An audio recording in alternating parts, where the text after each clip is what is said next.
14 teams, 13 weeks, and one OPL promotion spot. Hello and welcome back to the OCS for 2018. My name's Jake Aussie Pecker, and I'm joined by the infamous, the OCS, the OPL Best Support OCE. It's Bradley T-Gun Seymour. I wouldn't say I'm the best support in OCE, especially not anymore. You are now that you're I'm on not this taking desk. that off Cupcake, but hey, I'll take the credit right now. Great to be on this side of the camera. Yeah. Great to be not playing. Get rid of all that stress out of my life. Considering that I casted over you for about 2 years, I mean, it's a fantastic start. But, of course, with the OCS format, things are changing up a little bit for you at home. On the Wednesday, you will see 3 games that are going to be offline. They'll be put onto YouTube on the Friday, and if you want to get involved and check them out, that's all you have to do is go to the OPL YouTube page. But for today, which is Thursday, we will be broadcasting all the 4 left live. But we missed out on Wednesday, T-Gun, so we're going to have a look back and see exactly what we missed out on, because it was ground zero, taking Chiefs in the first game, and the Chiefs came out ahead. And they came out on the back of Panda's Ribbon. Now, viewers at home won't know it, but I certainly do from solo queue. That's the one champion he shouldn't have gotten. I don't know how it got through, but I know it was influential. Yeah, I think that was a bit of a mistake, but for Chiefs Academy, that's a good early start. Now, Tectonic took the win over Legacy Genesis, and this one was a bit of a surprise. Yeah, I would call it an upset. You have the veteran presence on Legacy, in Carbon, in Minky Whale. Big throwback there. And Crazy, and they just couldn't pull it out. Well, Tectonic take the win, and Prox is the final game of yesterday. Took a win against Order Academy as well. Yeah, and I would say that's on the back of Chaz. I think he finished, I believe it was 12 kills and 2 deaths on LeBlanc.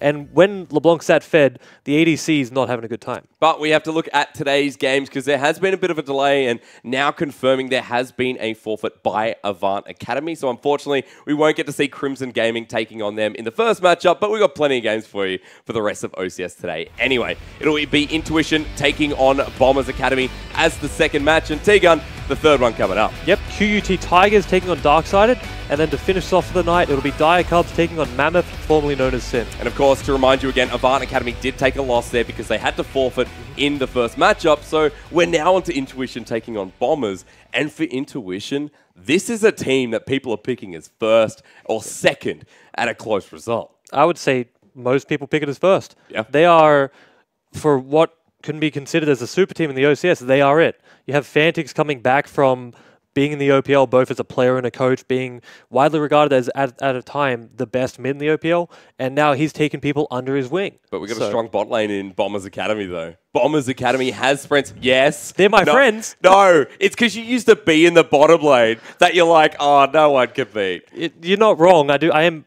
a lot more critical about bottom lane players, but it's just the opponents they're up against. They're going to struggle. This is a really tough ask for any team in the first week, much less Bombers coming up against Intuition. It really is, because Intuition, they're a roster that's been in the OCS before. There is so much experience on that individual, or those individual players, right? And when you look at Bombers Academy, there are a couple of freshies. We don't know much about Segoy or Sleepy. Yeah, and it's just a matter of sort of what we were expecting to see from Legacy. It's a lot of experience and a lot of just veterans knowing what to do against a team of some friends, but they don't have a lot of competitive experience together. And I think that's going to show in both the shot calling and the play style that we see in the games. Because a lot of these players came up from OOL, and now that that doesn't exist, this is the format to move yourself into the OPL. The OCS has been about one thing, and it's been about developing players. So I guess if we put it towards anything for Bombers Academy, they are going to have to show that they are the next generation of players, because there's only one OPL promotion spot. Yeah, and they have to take it really seriously, and hopefully they can draw from their main team as well in terms of getting players to mentor them and help coach them up, because they do have that gap to close to get up into the likes of being an Intuition or a Crimson. But in that first matchup, Intuition taking on Bombers Academy. Let's have a quick look at those rosters, because it'll be Fantix in the top lane, taking over for a couple of weeks. Plug in the jungle, Hayri in the mid lane, and Dream will be taking on Awo, who is actually Kedu,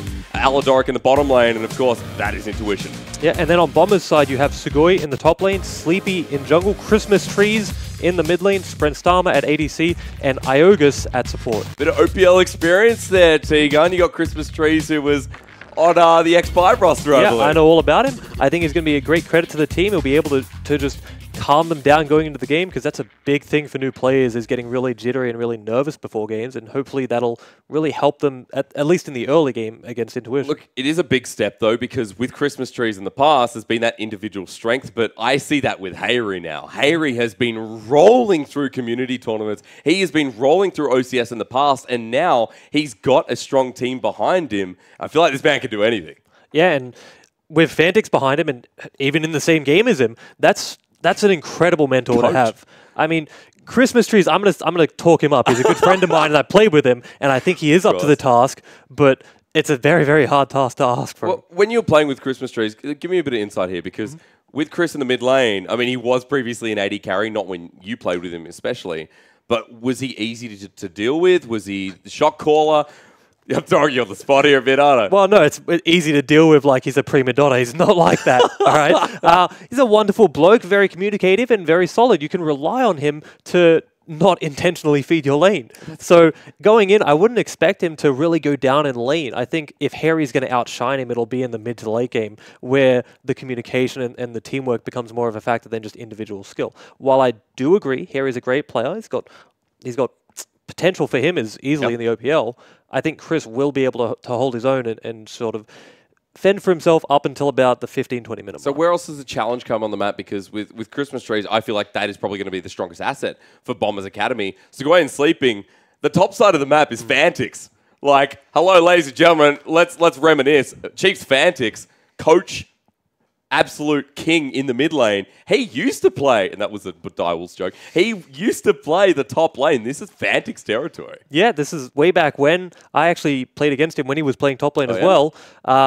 And I can tell you, he has not lost a step. He's still as good as he used to be. He still plays it in solo queue quite a lot. I think if there is going to be a part of the map that just falls apart for the Bombers and we see Intuition really pressure, it will be topside. So I think even though Fantix is a sub coming in, that's where they're going to look to play through. I guess Intuition have that step up, and they've got the individual lane pressure, and they've got the experience coming out of Fantix. I believe he'll be coaching while he's on the Rift as well. On the side of Bombers Academy, we've got a familiar face coaching them. We know that Mendrix is actually coaching the Bombers Academy lineup this time around. So he can provide a bit of insight, and maybe with that external coach who's not playing, you get that small advantage. Yeah, and it comes back to coaches not being able to talk in the game. Well, they just put their coach in the game, didn't they, with Fantix? So I don't know if Mendrix is going to be able to give them as much info as Fantix will be able to. Fair enough. And at the same time, I would rate Fantix as a better coach than Mendrix. That might sound harsh. Wow. And I don't mean it to sound as Is harsh it because as it did. he used to be here and you're like, I have to talk down to anyone who was here before? No, it's because Fantix has coached some of the best teams in the OPL. Well, you're not wrong. And he's also played on some of the best teams in the OPL. So just by his experience alone, that's where I would give him the benefit of the doubt. That's fair. Look, I feel like our whole cast today, Tiga, is just going to be about me putting you back in the shoes and like try to talk down on some people. No, I'm just kidding. I mean, it would have been throwing me under the bus, but you're now going to deal with me. That's the issue that's coming forward. We are shortly going to be jumping into champs. Like for this first game, Intuition taking on Bombers Academy. Intuition are a team that we are going to be highlighting quite a lot. They are one of the top tier teams. But in the first week of OCS, nothing is as it seems. Nothing is as straightforward. Intuition haven't played just yet. Bombers Academy haven't versed each other. There's got to be some kind of highlight from Bombers Academy. Maybe in that bottom lane where you look at Sprenstammer, when you look at Miss Fish, now Aogus. yeah, and if they're going to have a week to really show themselves, it's going to be this week. They do have Intuition playing with a sub in Dream. He has played in the OPL, so he's obviously no slouch, but there may be some sort of issues with him communicating with his support, with the jungle, trying to work out how they want them to play down the bottom lane. So that could be where Bombers look to get an advantage. And I think that's where they should look to get an advantage as well. They do have players that have played together before. Sprenstammer and Iogas have played together before. Yeah. So if I was to give them advice, which I'm not doing, not going to give anyone advice, is look to that bot lane, try and play through them, maybe look for something like Kate Karma that can just push, shove in the wave and be really aggressive. But it's also, as I say this, it's not easy people to do that against. That's really not. There's that experience, and again, it's just a powerful lane for the bottom lane of Intuition as well. But it's patch 8.9, T-Gun. It's a change in meta. We are the first ones to move on to 8.9 as far as I'm concerned. But 8.9, it's those spellbook changes, the Baron, the Rift Herald, that makes those early objectives maybe a little bit more prominent. Yeah, and the Rift Herald being stronger really benefits Intuition. So for those that don't know, Rift Herald does a lot more damage to towers, but is a bit weaker and a bit easier to kill. Which means all you have to do is drop it where your team is instead of dropping it like it's a ward in the river. So as long as they can do that, they'll be fine. And if the game goes how I'm expecting and Intuition plays through the mid/top side, they are going to get the benefit of that. Along with that, Spellbook also helps you out early game as well. It does sort of diminish and fall off late game. So I was going to talk about that a little bit because with Spellbook, we know that Harry is a Rise player. Like, it's always going to be a Rise mid with Spellbook. Now, with the interchangeability, is that a word? It is now. It is now. With the interchangeability of Rise and with Spellbook, I feel like Harry's just going to be propelled forward. Yeah, I mean, so for those that don't know, you can change your ability outside of the fountain now. So what he can do is teleport to lane and then swap to ignite, and that is obnoxious. The reason why teleport is so big is because you get back to lane, and that's why everyone takes it over taking ignite. Now you can just have both. Just walk into lane, no worries whatsoever. You take teleport, suddenly your Rise is in lane, and you're like, oh, that's good. He doesn't have a summoner. Ignite comes out of the barrel. And Harry's been playing Rise for at least 2 splits. I'll give you that. Harry's always been the Rise player. He's always been so focused on making a lead for his team early on. And I think this will be a good chance for Harry to kind of show us where he is. He was previously on Legacy Genesis. He was in a roster that maybe wasn't as powerful as, I guess, this current roster of Intuition. Now has a chance to show that, okay, even if I fall behind, I have that safety net. I have Fantix in the top lane. Like, what could go wrong? I would say it's also a chance to sort of show off stylistically, especially against what we would consider a weaker team. Maybe not look to go to your Rise, which is tried and true. Bring out a different champion that you're not so comfortable on and get competitive experience on it, because competitive gameplay is a very different beast to playing in solo queue or even scrims. Well, they're going to have to find out because we are going to go to a 15-minute break. We apologize for the delay, but when we return, that Game 2 coming up.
And welcome back to the OCS for the first week of 2018. We apologise for the delay, but there has been some changes. This is Bradley Teagun Seymour. My name's Jake Hysterix Osipenko, and we hopefully will be taking you into some games shortly, but we have to get there first. Let's have a quick look at that schedule because there have, again, been some changes. Now, with the first game and the second game, there has been a forfeit because the teams could not field a roster in the allotted time. So that means Avant Academy did actually forfeit against Crimson Gaming, and unfortunately Bombers Academy are in the same boat and have had to forfeit against Intuition. So both those teams respectively will take a loss. Yeah, and that's a shame. I was really looking forward to seeing both Intuition and Crimson playing, both spoken very highly of as teams to watch out for, and we just don't get the pleasure of watching them to play tonight. But it means we get to see them next week. So we move on to our third game, which is going to be QUT Tigers taking on Darksided. And QUT Tigers are a team that have been involved in the university scene, and now they're bringing it onto the main stage in the OCS. Yeah, and they've been together for, I want to say, roughly a year now. And that's the sort of synergy you can't buy, right? You can't buy just 5 great players and expect them to work well together. So this team has built that together for quite a while, and I guarantee that'll be a big thing in helping them take the fight to another team. But on the other side, I mean, there is some domination there. This is another team that has been expected to place high, T-Gun. This is QT Tigers would be scared going into this matchup. And I think they should. I think they should be. Now, Darksided, they have a great roster. Maybe not as great as Intuition, but definitely a strong roster. They brought in an import player as well, which we'll get to shortly. But it's another team that I kind of feel bad for QUT because as far as measuring sticks go, I feel like this is going to be a very difficult win for them to try and pull out. But there's definitely very different strengths in either of the lanes. Top side centric, I think, for QUT Tigers, and then the focus being on the bottom lane for Darksided, and that's where their strengths really lie. And as we take a closer look at that roster, I think we will be excited to see what QUT Tigers can do. So let's let you know, Tekka up in the top lane. Flick, who was previously a top laner, has moved into the jungle for this OCS split. Unspecialize your mid laner, Feint AD carry, and Sana Kuhl as a support. And then on Darkside's side, you have Raven in the top lane, Tempest at jungle, Command in mid lane, Ecotoxic at ADC, and Yuzuki at support. Now, Tegan, I want to start with QT Tigers because I know Flick very well. In fact, I've casted on him for about 2 years. Flick was top lane for Outlaws in the last split. Outlaws finished first. They dominated the grand finals in the OCS 2017 split 2. And now Flick's in the jungle, so we get to see a bit of a change up in roles. And I can tell you from a player's perspective, whenever a player is able to play more than one role, it helps him understand the game as a whole better. So he's going to know when he's needed top, what the top needs from him, how to sort of interact in that lane, and how to get in there and be really useful, as opposed to a jungler who may not have that full understanding. So that's just a big thing to be able to bring to a team. Yeah. Tekka was the top laner for Sin Academy. Tekka is still in that position. I think it's been a road of improvement for him. For Tekka, we didn't see the greatest performances last year. For Flick, we did. And now maybe it's about Flick helping his top laner out, maybe making it a stronger lane for the lineup. Maybe it's hard to say without seeing them play together, obviously. Yes. But I would say if QUT were going to win through a certain avenue, that would be it. It would be just straight through the top lane, maybe even seeing a level 2 cheese. I think that's something that needs to happen a lot more often, is junglers just forgoing a bit of their jungle, giving up a bit of their resources to just hyperscale one of their lanes. Whereas we haven't seen the bottom lane of QUT Tigers. We haven't seen much from Unspecialized in the mid lane. We haven't seen Feint, although he has been coming up through community tournaments. And Sana Kuhl this is his first impact for me, because this bottom lane is so, I guess, weaker in comparison to Darksided. I guess that's where the focus for QT Tigers might lack a little bit. Yeah, I will say Feint has been high elo for a while. I've ran into him for the past year and a half, maybe even 2 years, just playing consistently. So he's a good player. But I think you're absolutely right. Going up against 2 strong players on the other side, both of which have a lot of competitive experience, that's a hard ask. And I think he'd be more served on being put on something comfortable, putting him on something safe like Ezreal, where you can farm with relative safety, even if it ends up being a 3v2 or a 4v2 or some sort of dive. Generally, you can escape, or at the very least, bail out early and save your team from losing extra resources. We know that Ezreal's going to be prioritized over to Darksided. Ecotoxic loves that he's a strong AD carry. He's an up-and-comer. I do not see a weakness in this bottom lane for Darksided. And with the mid laner, like Darksided will be happy. They've got command attack. Now, Command Attack comes from the NA scene, T-Gun, and he's shown that he can be a powerhouse. Yeah, he's already doing really well on ladder as well. So he's the one that I would watch from the team. You have Ecotoxic. He has 4 accounts in Challenger, I think. So obviously he's apparently great. 5, yeah. But I would still just look towards the mid lane, because anytime you bring a player in from somewhere else, they generally bring a different style with them. You know, as silly as it sounds, every server has a different style for each role and how they sort of interact. So when you bring a mid laner over, you want to see what champs does he play, how does he play them, is he going to play things like Twisted Fate, Aurelion Sol, roaming champions, or does he play control mages still, and how does he use that to impact the map? And I'm really excited to see what he pulls out, and more specifically how he plays them. And I think for Darksided, it is a brand new journey, because Darksided, they haven't been involved in the OCS before. We've got some veteran players like Raven, who, if you forgot at home, OCS split 2 at the very start of the split, Fiora pentakill. And you're like, okay, Raven's coming in a huge way. And I was kind of looking towards him this split to be, part of a strong team. And now I feel like he's definitely in a well-structured team. And although the pressure might be on from QT Tiger's top lane, I don't think Darksided will have a problem with Raven. I think they will likely put him on a carry. Like we said before, the bot lane, they can fend for themselves. You have 2 strong players that know their way around the map, so you don't really need to put them on things that you have to worry about. You don't have to put them under the tower and just hope they don't get dived. So the focus might be on top lane to counteract the fact that that's QT's strong point, and then let the rest of the map do what they please. And with how drafts go nowadays, the strong picks being banned out early in Kai'Sa, Morgana, and other sort of flexible things, you can get away with just drafting for that top lane carry matchup and having other lanes pick early and pick safer. And I think for Raven, his likability to go on the carry, that's probably going to happen. Let's just put that out there. And ladies and gentlemen, thank you for your patience. We are shortly going to be moving into champs, like for Darksided, taking on QUT Tigers.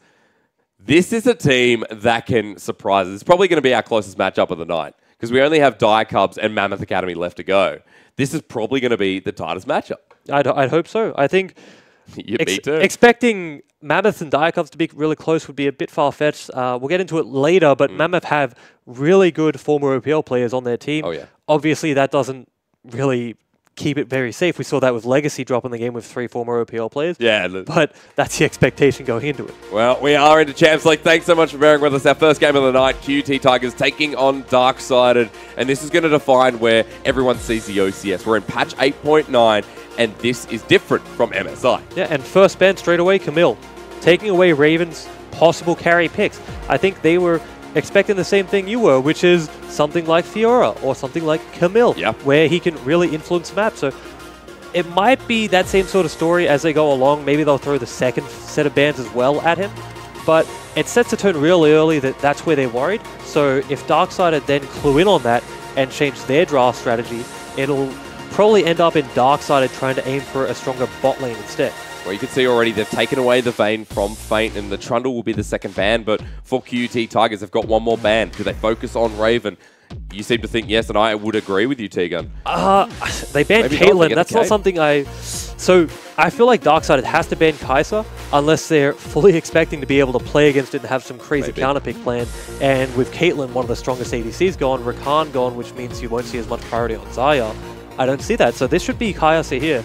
And that leads me to think that there wasn't a great strategy going in. It was just ban the things we think are the strongest and play from there. I mean, that's the individual pressure that comes from the OCS, right? Like, the lanes always lead to that win more, 9 times out of 10. The OCS has been about that dominant pressure that one player can provide. So take it away. We lose the Graves, which has been a growing pick in 8.9. The Caitlyn last ban and the first pick, QUT Tigers, they're going to prioritize Morgana. Now, I'm a big fan of Morgana, don't get me wrong, but that should have been Kai'Sa. The only reason you don't pick that is if you can't play it. It's as simple as that. And I don't blame them for not being able to play it. I've been trying to play either as it or against it in solo queue for the past 2 weeks. It has been banned in every single game. Oh, yeah. So, not too surprising, but at the same time, letting it go through, it just seems really strange, the decision. We see Karma picked up against Morgana. Really good pick into it. It also makes me think Darksided are going to try and bully out bot lane. Keep in mind, it could go mid. Could still go mid. It is a good flex pick. Of course. But that would be my ideal pick into the Morgana, so I think they should take it bot and try and play that aggressive push lane. We know that Yuzuki's probably going to take the spot. Yuzuki loves his spellcasters, he loves his control mages in that support position.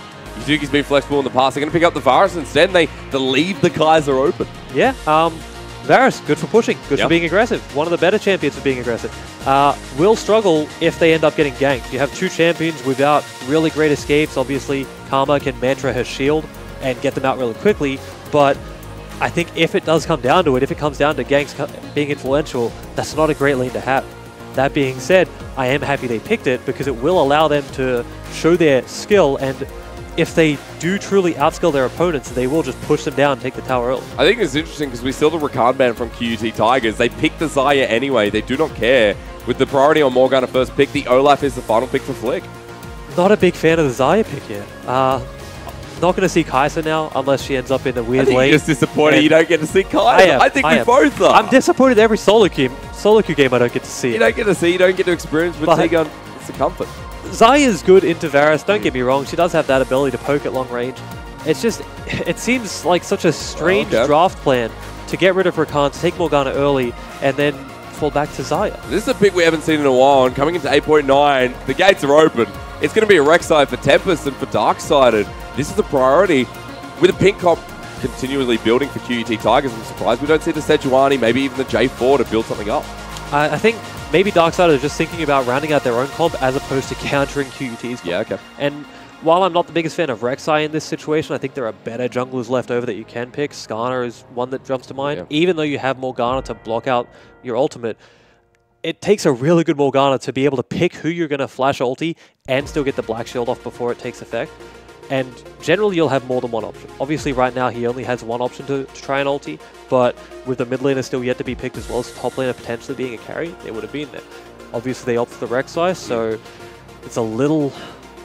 Well, let's see what it can be paired with, because for Darkseid, I mean, they have a couple of options here. The Banner LeBlanc, the Zillion as well, so looks like the mid lane focus continues out of Darkseid. For QUT, the Cassiopeia is taken off the board, and I think focusing the mid lane for both teams, the Karma's a flex, but the flexibility out of QUT, although we've seen it internationally, I don't have faith that that mid Morgana is going to happen. I would bet the house that it doesn't. That would be a very, very strange pick. I hope you don't lose your house, mate. And that would just be a strange pick to throw into the mid lane, especially with the bans that have come through. Well, the Talia's the last one there. It doesn't make a lot of sense to me to ban those champions to take Morgana mid because they're not Morgana counters. Yep. So that would be really, really strange. You have Orianna being picked up here by Darksided. Great safe pick. Generally, you can take it into any matchup and be happy. Very good Oriannas will win most matchups. Oh, yep. It's just a very, very smart pick at this point. You also have a ball delivery system in Rek'Sai already, so now that pick making a bit more sense to us. You can Karma shield him in, throw the ball on him, and have him go very deep, very aggressive, and be very, very tanky. On the other side, now you have to see QT Tigers. Do they just fully commit to this pick comp? Do they just go straight up every champion to pick something like Malzahar potentially? Or do they pivot, and do they potentially go to a 1-3-1 or a 1-4 comp? I think with Olaf being in their comp already, they have to play more for the early game than the late. Olaf scales off pretty ridiculously. He's going to be super effective early on, but just slowly get worse and worse. So whatever they pick, it has to be early game focus. Well, the fight's there, and the last pick is actually going to be the Nami. I think you owe someone a house there, T-Gun, because unfortunately that is an on top, and that is a Morgana mid. Your house, get the lease, side it away. Because with the Nami bot side, now unspecialized, he's going to get a little bit of bonus out of you. I'm not a fan of it. You just lost your house. I'm just not a fan of it. It's the first game. You already lost your house. Well, I guess I have to divvy it up to however many viewers are watching, right? Got it. I love the OCS. Great. Not a fan of it. I think it's a very specialized pick, and you didn't try and ban out things that you thought were... It just seems really weird. Two bans that aren't really great counter picks. They banned Talia, I assume, because they think it would outroam Morgana. You take Morgana and teleport your roam to other lanes and try and aggressively clear your mid lane and influence other lanes. But you left open other mid lane roamers that could easily match you. So it's a little strange to me. I think maybe they were open to the idea and pivoted to it after Orianna was picked. Maybe that's what happened. Yeah. I want to see how it goes, but it doesn't have a lot of synergy with their team. But look, there is a lot of lane focus there. I mean, there's a lot of lane focus out of QUT Tigers, but I think the team fight potential out of Darksided, we're going to see them look for these mid to late game skirmishes, and well, not skirmishes at that point. We're going to see a little bit of dangerous play coming through from Darksided, but their lanes, it's going to be a bit of a passive battle. Yeah, I think As long as Darkseid get to like the 15-20 minute mark without a catastrophe happening, they'll be fine. They're going to have to deal with a lot of roams from mid. Morgana's just going to get her Blackpool up to, I believe it's level 4 where it'll start clearing the wave once you have a couple items, and just leave lane, go to the side lanes, and sit in bushes. It's really obnoxious to play against. She just clears the wave, walks to a bush, sits there. With new spellbook, right? Yeah, and she will sit there for 10, 15, 20 seconds happily without doing anything, just waiting. The old snooze fest in the mid lane. And it is very annoying to play against. And it's going to be a question of patience. Can they hold out long enough and just let her waste her time, or will they make that mistake and get caught? Obnoxious mid lane pick there for QUT Tigers. I'm excited to see how this one will pan out because I think, honestly, QUT Tigers have gone with what they know, that maybe the more comfortable route. They've built a team composition, but it's one that is pretty dangerous to play. Remember we've talked about in the past and throughout the OCS, T-Gun, it's been about ease of execution. That is what is going to work. But these comps aren't exactly simple. I'd give it to Darkseid in ease of execution anyway. Yeah, absolutely. And I think you're spot on there. When you come into a new season with generally new people on your team, not so much on QUT's side, obviously, you want the easiest thing to do. You want just easy, very obvious go buttons. You know, things like Malzahar ulti, just very obvious go in, hit this person. Oh, yeah. And it makes it very simple. It means you're obviously worse communication than teams that have been together for a while, your lack of synergy, it doesn't seem as bad. Now, Darkseid obviously drafted a comp that's a lot easier to do. You just put everything on the Rek'Sai, hope that he gets in onto a good spot, throw all your Orianna ulti, every other ability there, and everything's on the Rek'Sai to position it right. Whereas on the other side, you have a lot of champions that are built around picking it and doing their own things. So I would give it to Darkseid in the draft, but purely based on that ease of execution thought. But finally, we are on Summoner's Rift. Thank you for your patience throughout the night. QUT will be taking on Darkseid in our first ever live broadcast at OCS Gaming. We are on patch 8.9, so really, anything's possible. Yep, and we see the fan level 1, both teams just feeling each other out. They don't really want to overextend, and if they did, I would have expected QUT to invade. Olaf and Morgana, both very good invaders, as well as Nami being effective level 1 as well. That being said, what I want to look forward to here is, do the junglers start on the same side or opposite side? Olaf relies a lot more on blue buff than Rek'Sai obviously does, having no mana. Correct. Only benefiting from the cooldown reduction. So, do they start opposite sides, or does Rek'Sai mirror him here, start red side, and try and follow him down the map, and then meet up with him potentially at the bottom crab or bot lane itself? But either way, for Tempest, it looks like it'll be a red/Raptors start. For QUT, I mean, for Flick, this is very iconic because the little I've seen of Flick in the off-season, he's played very early, aggressive junglers. This suits his style, but we've got to question further if this will suit the style of QUT as a roster.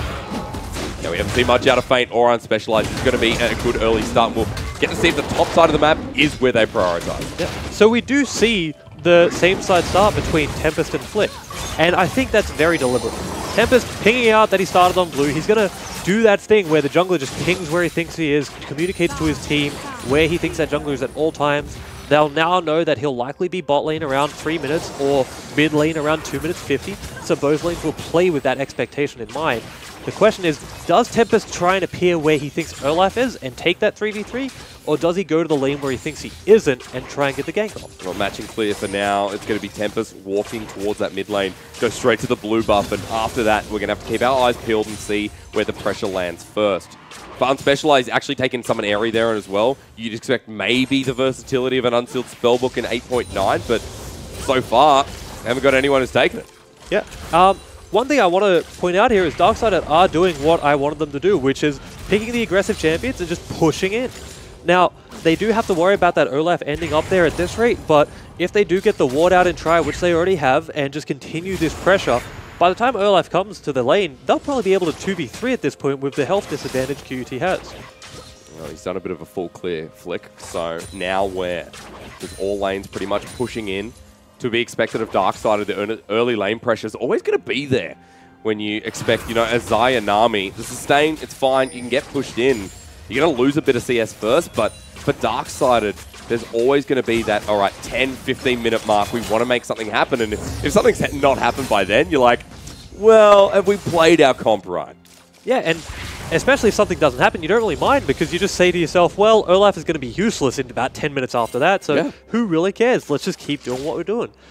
We see down in bot lane, once it hits about 3 minutes 20, Olaf's not going to rock up. So they're just going to keep pushing, drop that ward and try again, as it just shows up there, and push again and again and again. Eventually that Nami's heal will be obnoxious enough, will sustain you through the poke.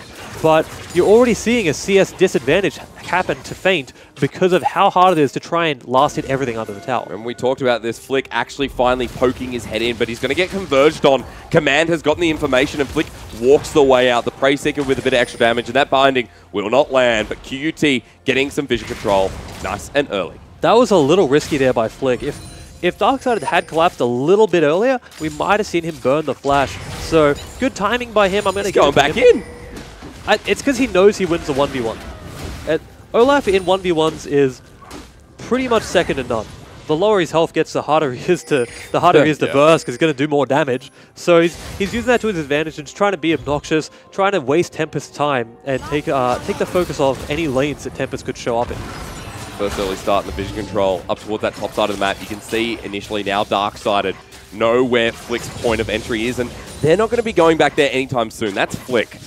He has Predator now with the boots of speed and should be able to get in. Feint taking a whopping amount of damage now, in these early trades. What we need to look at there is Nami's mana pool rather than Zarya's health pool. Once Nami's mana pool becomes really low, that's where you start worrying about it. Whereas that health right now, that's all going to get healed up. That is damage that is useful and maintains pressure, but not damage that is going to amount to a lot. Flick again getting spotted out. He just will not quit. Raven's even moving down. The rotations from Darksided will take them outside their lane, but it's still making sure Flick has no point of entry into Tempest. With the Electrocute Rek'Sai, you know that as soon as he gets the Cinderhulk, that's when he's maybe going to have more of an impact in the lanes, maybe look for something mid. A Specialized should back here and maybe go for that Lost Cap to start things out. It's been really impressive watching Tempest and Darksided just sort of harass Flick and make sure he can't do what he wants to do. They're keeping him in his side of the jungle as best they can. They're making sure he doesn't clear substantially faster than Rek'Sai and just sort of keeping it even. Like I said, they'll be happy to keep it even and just go into the mid game like that. I wonder if Tempest does know where Flick is right now. Well, because they're obviously planning a dive, but... Yeah. They know that really Tempest is there though, T-Gun. He walked over a ward. Sanakil's going to walk blind in anyway. They will catch Tempest. He's walking out. Feint wants the first blood on the live screen, and an accident undertow from Flick. Will find it. Feint's been ignited, but he does survive. He could have survived there, Tempest could have. They tried everything to get him out. They got the Karma Shield on him. They got the heal ahead of Varus. It was the last tick of Ignite that took him down, I believe. Actually, no, it was the undertow from Olaf that did. So the kill going over to Olaf, I would say definitely better than Nami. That's for sure.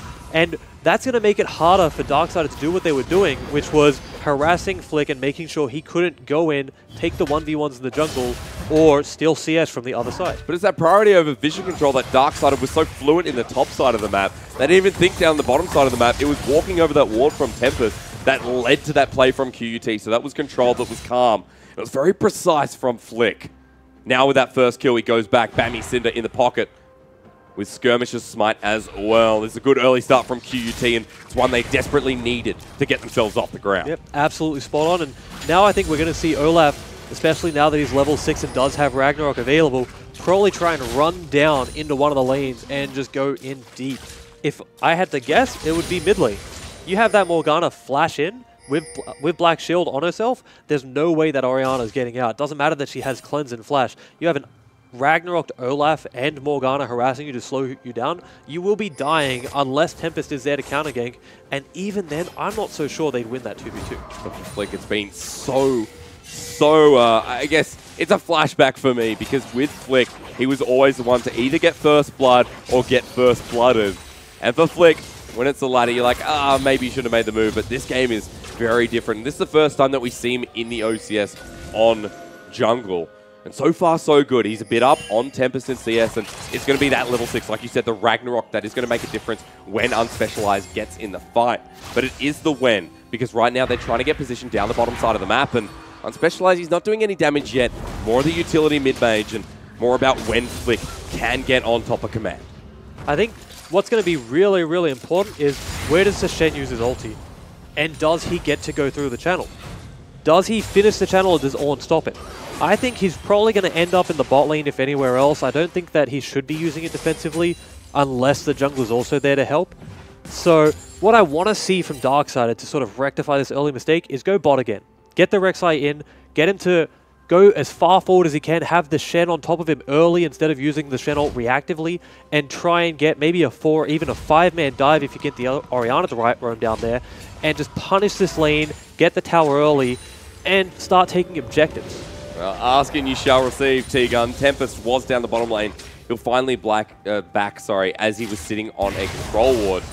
But for Ecotoxic and Yuzuki, they're still ahead. There's a lot of CS difference between Feint and Sanakul, and it's a sustain lane trying to pace things out. BF sorts both these AD carries, and no first item to speak of yet on Summoner's Rift, but it's still that difference where you see that Raven now has the Tiamat. Man, it's been a while. Raven has the Tiamat sitting in his inventory. He'll be fine against Tekka for now. But Tempest, he's got pressure split across the map. He doesn't have to worry about bot side, although he wants to get it ahead. What's he going to do with Raven? There's been an interesting sort of thought process for QT, I think, with Flick just sort of sitting down bot lane and trying to look for an overextension from Darksided. Now, Darksided, they've been playing very controlled down there. As much as I want to see Tempest get in and just break the game open, their bot lane seems to have just been pushing and warding, and making sure there's no big issues down there. Well, vision control's been the name of the game for Darksided, and apart from that one incident, looks like they're not going to make the same mistake. Remember that Rift Herald, the change, going to put a lot of earlier priorities. They may have just found Yuzuki, gets rooted up, the tidal wave comes in, Tsunami to secure the kill with Feint. Where's the Shen ulti? Not Where there, is the Shen ulti? They're like, nah, we'll be fine. Well, it's not going to happen anyway. QT rotate to the bottom side, and there's a 4-man unit. Shen actually coming in now, but is it too late? Raven ultis onto Ecotoxic. The Ram Jam comes in and sends him downward. QUT so much quicker on the play. Yeah, and they're the one making the play. They're not reacting, which is what you want to be doing. You want to be controlling the pace of the game. Throwing the Varus ulti onto Olaf, that was a questionable play because you know you are just going to end up burning the Ragnarok in a trade, and I don't think it stops him from taking this tower. This is going to be first tower of blood going over to QUT, and what an early game. They build for it, they play for it, and they secure it. 2k gold lead, and QUT, they're taking full control. At this point for Darksided, it's about damage limitation. Don't try and come back into the game straight away. Don't try and be the hero and make the play. Just make sure the game stagnates a little bit. Don't worry too much about it right now because you have built that comp that you don't really want to be winning at 10 minutes into the game. We didn't see QUT take the dragon because it's an Ocean Drake, not the dragon that people really prioritize, not the Infernal, not the Mountain. What they will be doing is shifting their focus to topside. Now, you touched on the Rift Herald before. It is a bit stronger and a bit quicker at taking towers, so I think that's where their next big focus will be, as opposed to just trying to take down the top tower itself. They're trying to speed up the game here, T-Gun. QUT, they've found themselves like a bit of a mid-game at 11 minutes in. And for Feint, now holding the CS. He was so far behind. He was 15-20 CS behind.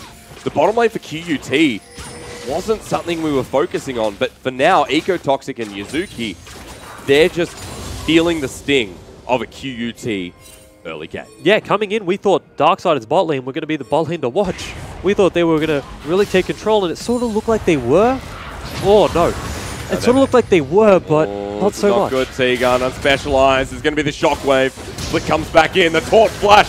Raven wanted to take the fight. Unspecialized will be first to drop. But oh my god, there's an angry Viking walking towards command. He will go way too far, and for Darksided, they get big. And that's what they needed to do. They didn't make the play there. They kept it cool, calm, collected, and reacted in the right way as opposed to the wrong way, which we saw earlier. Now they're going to equalize the gold, maybe even take a little bit of an advantage, and potentially get either Rift Herald or Dragon off the back of this tower. Be nothing that Call of the Forge God can do. Darksided get a turret and they reciprocate big. At 12 minutes in the game, for Darksided to actually come back from that 2k gold lead, this is huge. They're going to take the Ocean Drake as well, and they've got more map priority by taking that mid lane out. Now, the big thing here is what dragons spawn next, because that should indicate where you plan what lanes are going to end up in about 4 minutes. You don't want to just send people top and hope that it's a Cloud Drake, because that would end up in just sort of poor vision on one side of the map, no real control. Now you see the pings coming out near Rift Herald. They know that's going to be QUT's thought process is, oh no, we just lost a big fight mid, we just lost Dragon, let's try and get an objective back. We see they are starting it up. Now you're going to watch Darksiders all converge on this one objective, but it doesn't look like they'll get there in time. More damage going towards that IT gun. It should be a quick response and one that they're just not going to get. Darksiders, they forfeit a little bit there, excuse me, from QUT, and Rift Herald will go over. Let's see what they can do with it. Now, they need to protect this Rift Herald when they put it down. They've just dropped it top really, really early. I want to see their whole team here protecting it. The way Rift Herald changed is he does more damage on his charge on the turret, but takes more damage when people hit his eye. So, as long as they keep Darksided in front of the Rift Herald, they'll get full effective use out of it. It looks like they just wanted that first tower, and then now it looks like they might back off here and take that for what it was.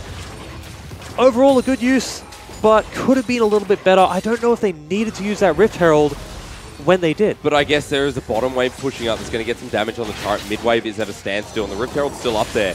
This is splitting Darksiders. That's why I'm not a huge fan of it, because that bottom wave only just crashed. Shen is going to get about 85% of it. He's not really getting starved out of anything, so if they just held off on that Herald or potentially stuck around for an extra wave, I don't think they were in any sort of worry of dying or losing a big team fight, and they would have held off another 10 CS off Shen. Well, I guess that's decision-making in week one, and QUT, it's only just begun. With now 15 minutes in the game and Darksiders, they claw their way back, but they have to go a little bit further. And further in time, I mean, they don't have to do anything else. There's a Luden's Echo sitting on command. And remember, there's more mana in the pool now. It's now 90 AP, and for Luden's Echo, this is like a perfect item for command first, especially when you're going up against Morgana, who doesn't have any resistance yet. Yeah, and I just want to touch on command quickly. We did highlight, he is the import on the team. He is the one we wanted to watch, and yeah, he's up 40 CS roughly. He's doing well. The one thing we haven't seen from him is a huge shockwave. We saw a good one in mid. We saw that two-man shockwave that turned into that tower in mid. So we want a 5k elo one. It'll happen eventually. That's what I think, right? Maybe eventually, you know, 25, 30 minutes of the game, we'll see a 5-man shockwave around Baron, which is what you're going to need to take Baron early with the changes on him. Yeah, and we'll see him come to fruition. But right now, he's just sort of staying safe and CSing as best he can, staying ahead of the clock, 10 CS per minute, roughly what you want to be at, and he's just ahead of that. We're still waiting for Ecotoxic to get his first item. It looks like it will be walking towards maybe Essence Reaver first. Unspecialized has been caught out here, and Darksiders are committing forward. Underneath the turret, going to be stunned up, and Yuzuki maybe a bit ambitious. And Darksiders, they still stay top, but it looks like this is going to be the play. That was a good hold of his ultimate on Ecotoxic. A lot of people would have just thrown out the Varus ultimate and hoped that the Morgana didn't black shield it, but he's going to do it. You got to expect that. You got to give the opponent the respect they deserve, and he did. They did chunk him out, so I'd be surprised if they weren't able to at least get damage on the tower. But without Rift Herald there, I want to see focus shift back down bottom of the side of down the bottom side of the map instead of the top side for Darkseid. Well, top laners are just potatoing it out down there. Tekka and Raven. Small level difference from Raven, but he's been in the side lane a lot more. Tekka been responding to these calls from QUT. And although it worked earlier in the game, there has been no proactivity from QUT. They're on the back foot, and Darksiders, they're making the proactive play. What we should see here is Raven duck out into a bush, get ready to ulti, and 5-man in top. There's no tower for Tekka to take down bottom, so they need to get Shen out of that lane, let Tekka get the extra wave, and make a play somewhere else. He is going to TP in, but it'll be later than the Shen ultimate will get Shen there.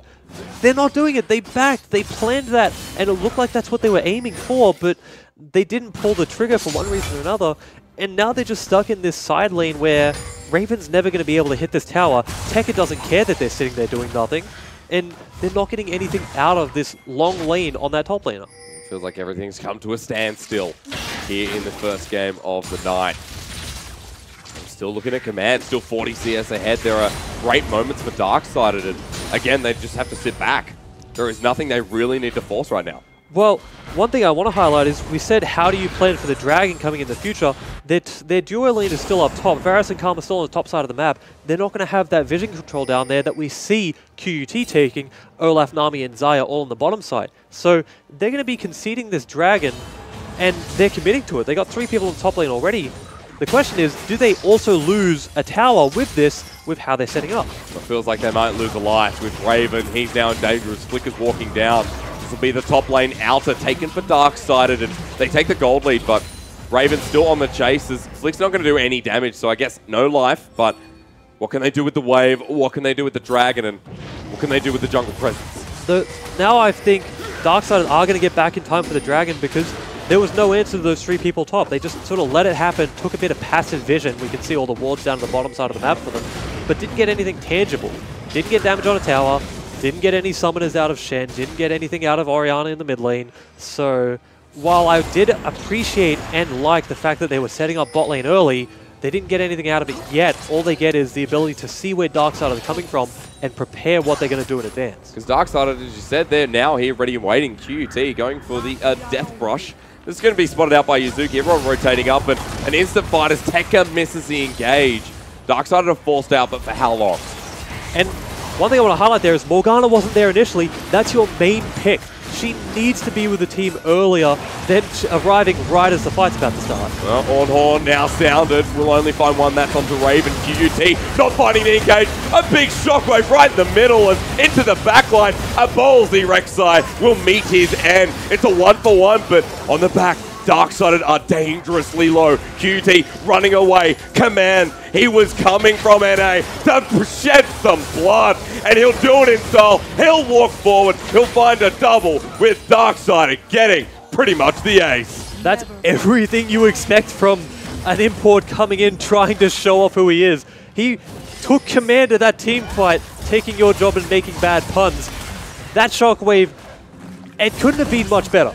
He hit the main club, the important club of people, Yuzuki. Oh, he's even going to flash forward. Tekka should be going down here. Yuzuki gets dangerously low, but it doesn't matter if Tekka dies. But what Darksiders achieved from that, they're going to get mid lane inner. And this was just such good command from Darksiders, and it's a 4K gold lead, just comes out of nowhere. That was a bit of a solo queue play by Yuzuki. I'm going to call it as it is. He just chased him down and wanted to get the outplay. Ends up trading flash for flash, which I think is actually a win for Darksiders. Mind you, taking flash for flash, I'd do that any day. Oh, yeah. Now, did Darksiders get the dragon off this? It's another ocean, so it's not the biggest priority, but you do want to, especially when you're in the driver's seat of the game, rotate those dragons. Try and get a fire or a mountain if you're lucky, and then move your focus over to the other side of the map. Touching on Baron a bit, Baron recently got buffed. He's a lot tankier early on and does a lot more area damage, not focus damage. So you're not going to see Flick drop low, but you will see everyone else. Baron started up. Wow. I don't like this. Well, I'm not sure, Tegan, because on the backside, Tempest is there, and QUT, although this is ambitious, is it the right call at 21 minutes in the game? They'll eventually pull off and they're going to turn the fight. But another shockwave! I don't know where it came from. I didn't even see command, but they're all so low. And Darksiders have immediately taken this fight. Tekka is going to be the first to die, and maybe the only. But for Darksiders, their decision-making is right there with it. That shockwave, I mean, that was a great shockwave. Nothing else to say about it. And again, why are you doing Baron there? Even if that's the nerfed Baron, the previous Baron, the 8.8 Baron, you're still not getting it. The second they find you there, you're not on the map, where else are you going to be? They are going to win that fight. And they have the comp to win that fight as well. Now this comes back to damage limitation. Instead of trying to make the hero play, at the time they were only about 4k down. Yes, that's a big loss, but it's also not insurmountable. So you don't need to go and try Baron and hope, man, I hope this works, otherwise we lose, because they're not in that position. But man, what a performance from Command so far. 304, 100% kill participation. It's moving on to that second item. With the Liandry's, this is going to be an Orianna that is going to start one-hitting. QUT cannot deal with this, and their conditions are flying out the window. At 22 minutes in the game, Darksiders have taken control with a 5k gold lead, 2 oceans, and all the money that you could spend. Yeah, almost 6,000, and a big thing is where the money is. 3,000 on Orianna. That is huge because she is the focus of this team. If it was sort of split across the team or maybe on someone like Shen, maybe not as big as a deal. Yeah. But the only person that's going to survive the shockwave is whoever Unspecialized decides to Black Shield. Other than that, they're all going to fall down pretty much instantly, and that means team fights for them are going to be incredibly difficult. You have to be completely split up, completely aware of where the ball is at what times. Is it on Rek'Sai? Is it just deep in your team? Is it zoning them out? One of the most obnoxious things that Orianna can do is just put her ball up in front of the enemy and leave it there. And look, Flick really wants this kill. He'll run into command, the shockwave used, and Ragnarok's a little bit late as the tidal wave comes out. QUT, their shot calling does not look like it's synergized just yet. Yeah, and we were expecting it to be good. We were expecting, because this is a team that's been together for a while, they would be clear, concise, decisive with what they're doing. Instead, they looked a little bit on different pages there. Ragnarok came out after the Shockwave had already hit. Nami Wave comes in a bit late. Orianna just takes a bit of a dive, doesn't really mind. And it's them just sort of throwing things at the wall and hoping something sticks. But now maybe they have found Command. It's a 3 versus 1. Command will go down, a big shutdown. Tekka. I guess they were on the right track and just keep throwing things until he makes a mistake, and that was a big mistake there. He shouldn't be that far up without teammates with him. Relying a bit too much on the Shen ulti. We saw it come in. I think he was expecting it to do a bit more. But now they lose a tower, and a little bit of the gold differential is going to be fought back by QUT. And if Yuzuka's not careful, he'll lose his life as well. The outer taken by QUT, and they press the go button once again. But this time the difference is it works.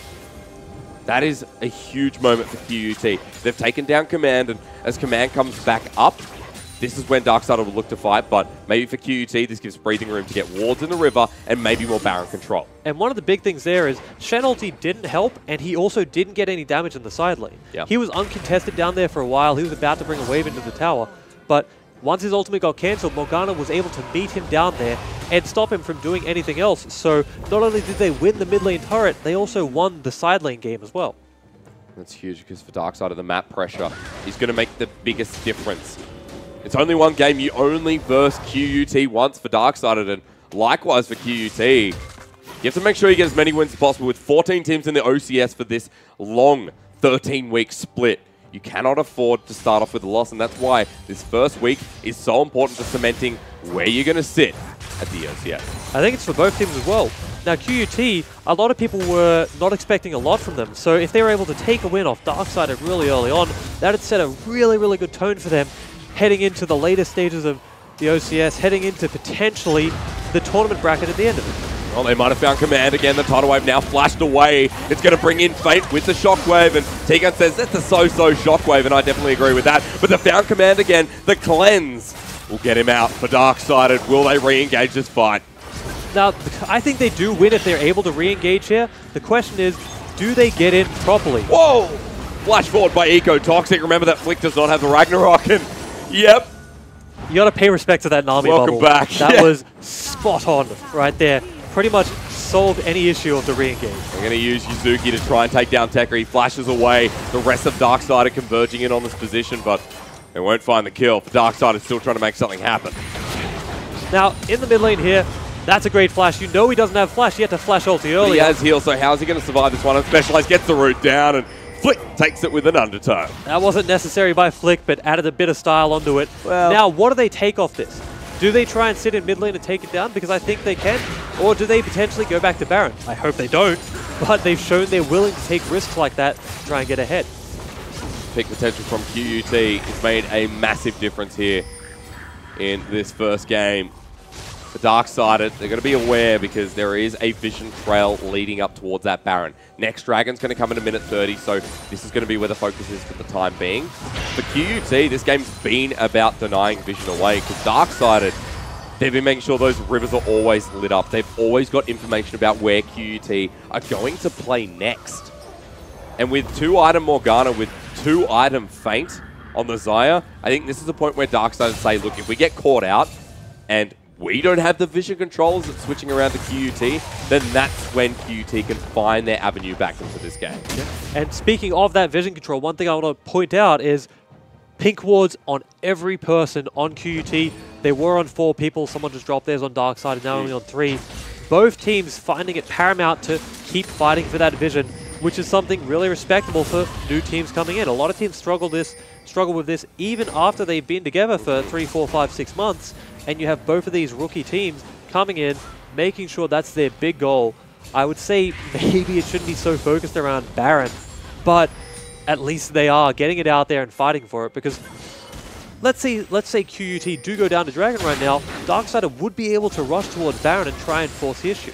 Definitely got the damage. Ecotoxic is sitting ahead, and I love how we have the change in Varus builds in 8.9, and as of recent patches, we're not going towards the Rage Blade anymore. We're sticking more to the Essence, the Rapid Fire Cannon. Pickaxe sitting in the inventory, and if they fight now, they have to be careful of someone like Ecotoxic, who's 2-1-2, and has always kind of been at the level of Feint past the laning phase. 28 minutes in now, and they're sitting around the Baron. But for Darksided, they have more of the pressure. They want to find the fight. You see what I mean when I say they just put things on Tempest and hope he gets in there?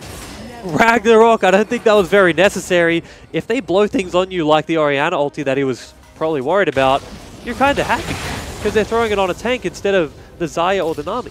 Yeah, that's right.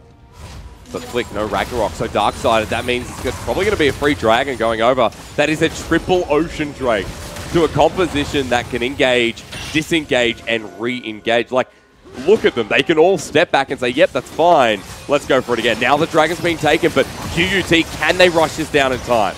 I think they absolutely can. I don't see a way that Karma gets there in time. I don't see a way that Varus gets there in time.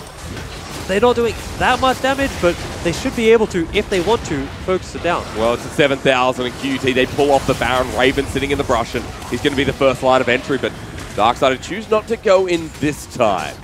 QUT walk away, heads held high, and knowing that they haven't been picked out. 4K gold lead, and now the Baron could be started up by Darksided. They have to be careful where they step though. One thing I do want to point out is people sleep on 3 Ocean Drakes.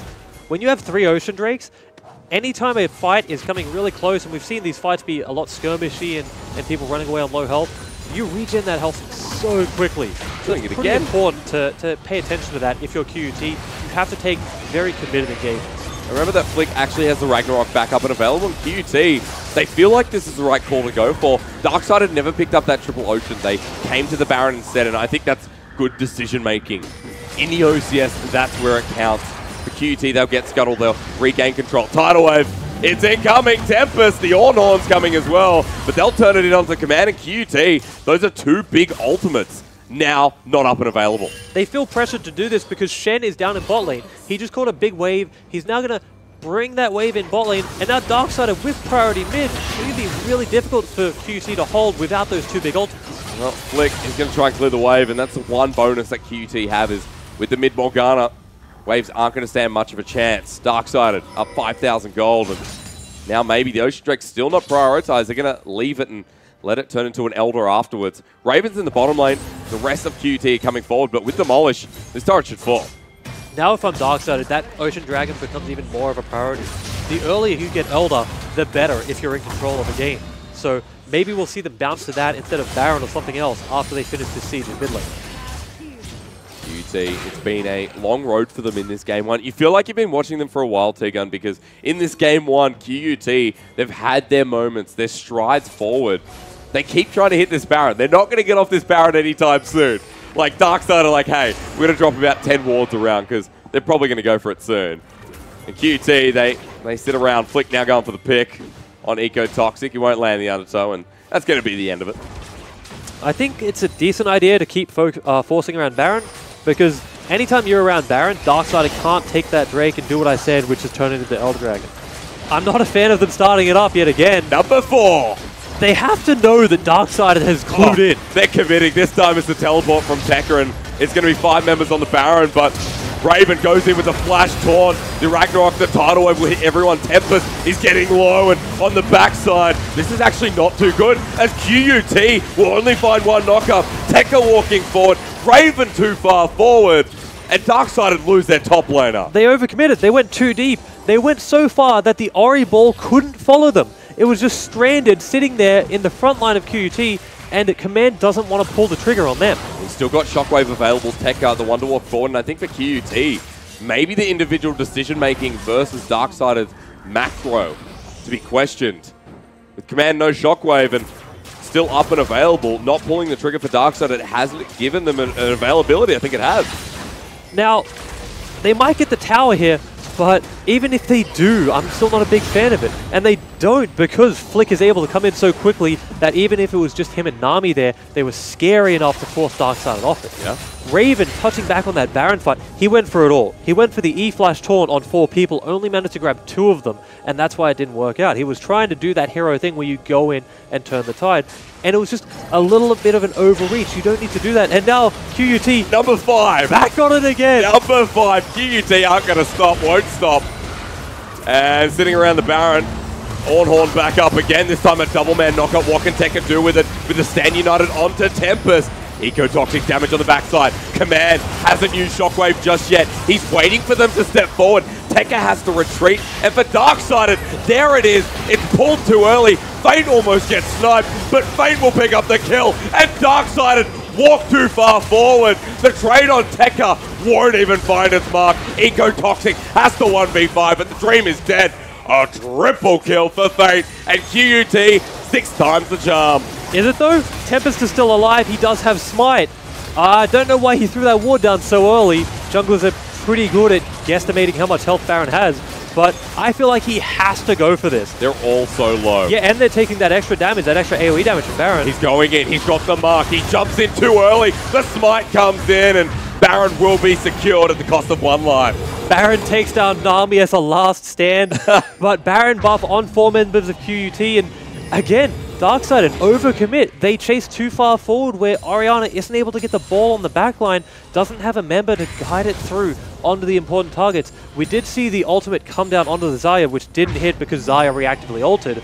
So overall, Command not able to be effective in that fight where he needs to be with all the resources on him in this team. It's interesting because with Command, he's been so patient before. He's known when to use the Shockwave, but I think nerves could be hitting in this first game. 34 minutes in, and folks, we weren't kidding when we said it was going to be the closest game of the night. QUT picked themselves up the Ocean Drake, and for Darksided, the lead is thin.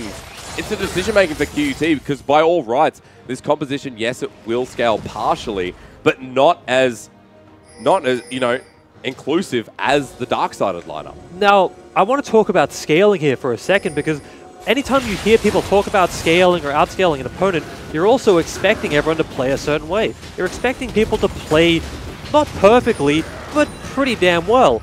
And Darksided, to be frank, haven't been doing that. They've been ignoring where Orianna is effective in these fights. They've been overextending. They haven't been really trying to utilize her ball, whereas QUT have been doing that difficult thing I was talking about earlier. They've been splitting apart. They've been gauging where the ball is and what distance they can engage from, and trying to poke from that max distance, which they can do with Xayah and Morgana. I mean, it was the difference when they pulled the trigger. Now onto Unspecialized again. They'll get locked down, and I don't know what that was. That was painful. That's what that was, T-Gun. That was them trying too hard. That was them being worried that QT have Baron. Now, pro players are generally pretty good at working out what the goal difference is. Yeah. The score doesn't really matter. They're not going to see 7 versus 11 and be like, oh no, we're behind in gold. They'll be able to look at the CS difference in mid lane and be like, well, actually... That's a Flame Horizon. You'd be like, 100 CS, what's that worth? The one thing I will say is Orianna has finally dropped off that 10 CS per minute mark. He got to 35 minutes just fine, but all of this fighting, the Baron dancing, has finally caught up to him and is a little bit behind it. Yeah, it's the difference for Darksided. They lose their top lane inner. Flick is soloing this one. There's actually no one else from QUT, and I think it's quite ambitious dealing with the bottom lane from Darksided as the rest of QUT stroll their way up a mid. And at 36 minutes in the game, QUT has started to take control. Now, the one lucky thing for Darksided is QUT don't have a banner. So, Baron buff, while it's obviously doing a lot, they're taking towers down, they're being really effective. If they had a banner on top of all this, they would probably be getting to the in-hits themselves.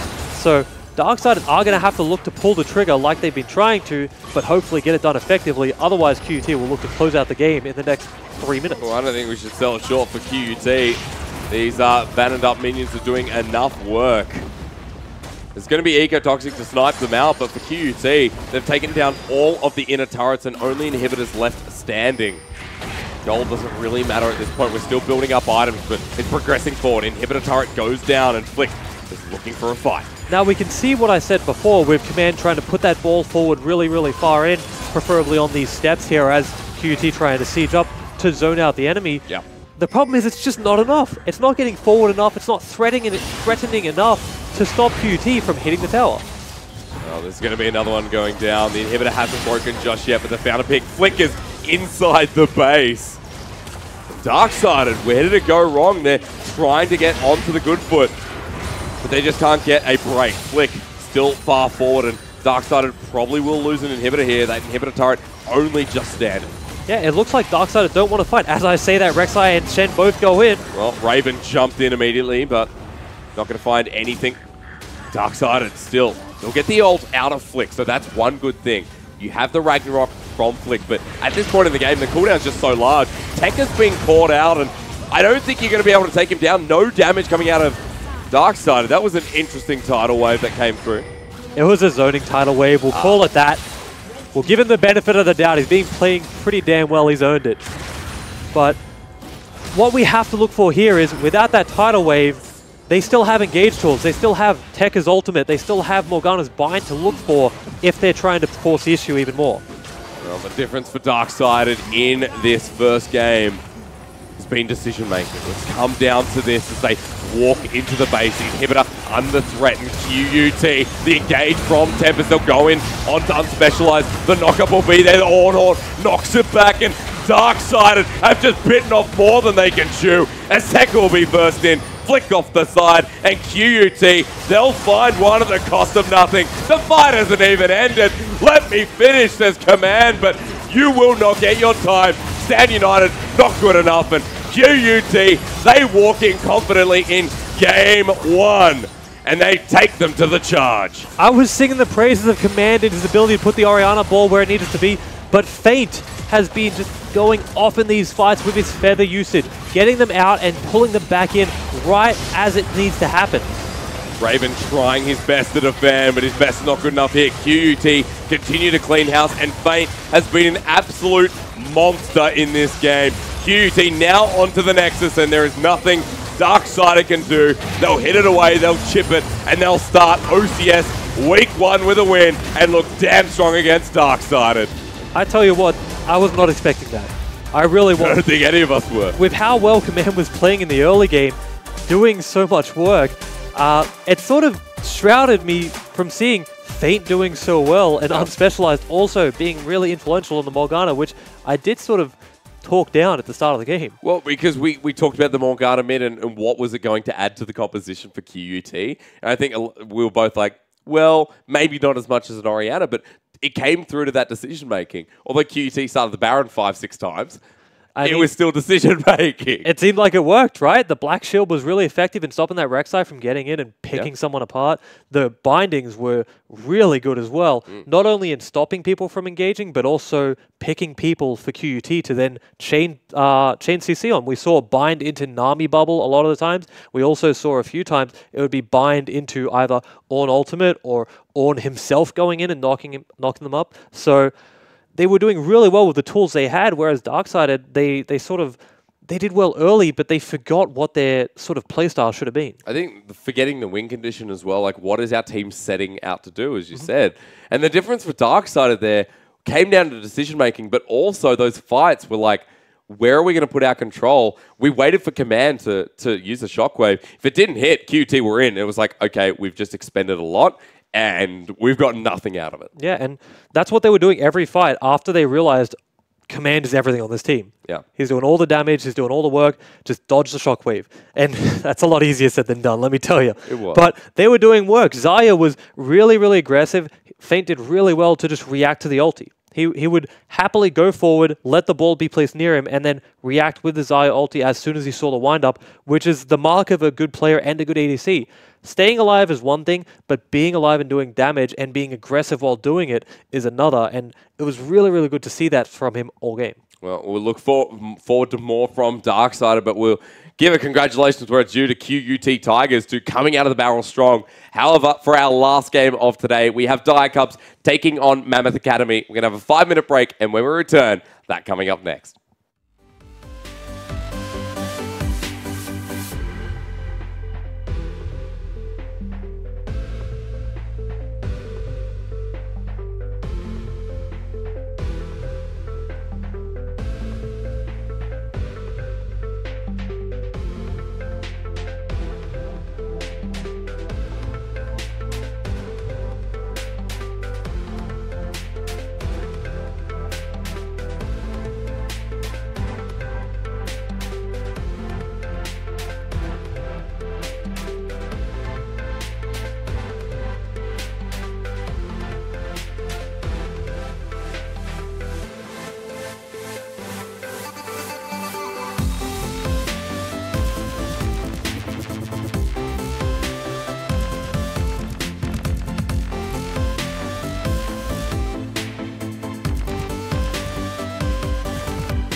And welcome back to the OCS for 2018 and to week 1. My name's Jake Asterix, Aussie Penko. Next to me, Bradley T-Gun Seymour, who owes someone a house after that last game. I think I owe a lot of people a house. They all get one part. My friend, not even a part. They gotta cut it all up. Look, so it's bad luck. I'll be honest. 1/20th of a sink hit me up. I led you into that. I led you into that, T-Gun. That's my fault. However, with the OCS for this week, we are towards the end of our schedule. And unfortunately, earlier in the day, we could not show you Avant as well as Intuition games because they had to forfeit on the side of Avant Academy and on the side of Brain's not working right now. Bombers. Thank you. The Bombers Academy. That's why I got T-Gun here. The man, the absolute man. So they were unable to field a roster in the allotted time, so unfortunately they had to forfeit. So we'll see them next week. But it was a good start from Darksided and QUT. That matchup was absolutely sick because QUT came out of the barrel rolling, Tiger. Yeah, I thought for a team that tried Baron 7,000 times in one game, they wouldn't win. But turns out if you hit something over and over again, eventually it's going to work. And I tell you what, I was talking down the Morgana, but it came true. But now we are moving into Die Cubs, taking on Mammoth Academy, and this will be a game, because for Die Cubs, there aren't many names that you might know of. Let me read them out to you. Biopanther's there on the top lane, Udisoft in the jungle, Get Back, 71 as he was known, in the mid lane, Katsuri the 80 carry, and Johnson as support. And on the other side, on Mammoth Academy, you're going to see a lot of names you do recognize. ZZZ in the top lane, Lisa in the jungle, Owo in mid lane, formerly known as Human, Draken in ADC, and K-pop in support. Yeah, of course, the Mammoth lineup is riddled with some pretty big people there. But for Die Cubs, this is a newer roster with people from the open ladder. I remember seeing Biopanther, and he's now gotten up to the point where he can play OCS. Yeah, he's worked his way into it as we jump into Champ Select, and this is sort of the same story as last game. You got a lot of great players on one team and a lot of unknown players on the last. So are we going to see the same story where the great players just falter where they need to, or are they going to live up to the hype? Are we going to see ZZZ do what he's done in the OPL before and just absolutely storm through the top lane? Or will we see Biopanther come out of nowhere and hold his own? Well, I think so, because for Mammoth Academy, they cannot get ahead of themselves now into picks and bans, and they only get to verse each other once. The 13-week long split for these 14 teams. It comes down to a single moment, and this could be it when you look in the future. We've got the LeBlanc ban, we've got the Graves as well. Morgana taken off the board after last game, I love it. They're saving me money. That's what's happening. No, so Morgana, like I said last game, is going to be a contested pick/ban type thing. Yep. What I thought would happen with Kai'Sa as well, but obviously didn't. And you see, bans from Die Cubs are a little bit more specialized. LeBlanc, great human champ. It's one that he would look forward to playing. Graves, probably a Lisa champion. We haven't seen much of him before competitively, but I can tell you from solo queue, he's a carry player. He's the kind of guy that's going to play Graves, Rengar, Lee Sin, other sort of aggressive things and get in your face. So taking out Graves sort of clamps down his potential champions. Khan will be the final ban from Die Cubs and away from K-pop. And this whole lineup is experienced. Like, we've seen Drakon in the OCS before, but for the rest of the roster, and Lisa, mind you, was a part of that Regicide roster as it came through. This is literally Regicide 2.0. This is like Regicide Remastered. You're not wrong, but they're called Mammoth now. Gangplank rounding out the bans. Another ban that just sort of is a staple. He's just a good champion into most things, and he's very obnoxious to deal with, having a global ulti as well. And if top lane stagnates with Gangplank, he ends up about 3,000 gold because passive's for some reason that good. Trundle first pick, another strong meta pick. We saw it pick banned a lot at MSI. Yeah. So unsurprising to see it come out early. Question is, does it go jungle? Does it go top? Well, you think so, right? When we've seen the MSI meta in 8.8, that was the jungle Trundle. Yep. I don't see what more could have changed 8.9. I don't feel like the changes are big enough that it makes a difference for the Trundle. The only way I see it going top is if they pick some really big tank up there and then they want to pick something else in jungle as well. I think it will go jungle, but it is nice to have that flexibility. You do want to just hold on to it. You don't want to corner yourself in like last game. I will call it if you want, but I've always been a huge fan of flex picks and holding them till the end of the draft, because not only does it make it harder to ban things out, but also to counterpick. We see Xayah and Karma picked up. Again, going to Xayah, she is good without Rakan, obviously. Karma, another good pick. Could be mid, could be support. And if you take Xayah Karma down bot lane, you will generally get that priority that we saw Varus Karma have in the previous game. Another flex. We saw Yuzuki on the Karma last game, but could it be K-pop this time? Looks like the Braum will be the choice going alongside the Virus and locked in for Johnson. And Katsuri and Johnson, they're a pretty strong lane there to go up against Draken and K-pop. Yep. And Braum was the one champion I saw on Johnson's accounts when I was sort of scouting him for this game as his favorite champion. So picking that up against two champions that it's actually a very good pick is good. And we saw this as well. We saw it as well. Played about 2-3 games last split. Before he disappeared, Lisa played the knocker. And this is a Lisa special pick. And I tell you what, you might fear this jungle, but wait till you see him on the rim. I told you, that's his sort of style, is pick these champions that might not be the best in the meta, but they are his champion, and he's going to play it and sort of surprise you with this aggressive style that we're expecting from him.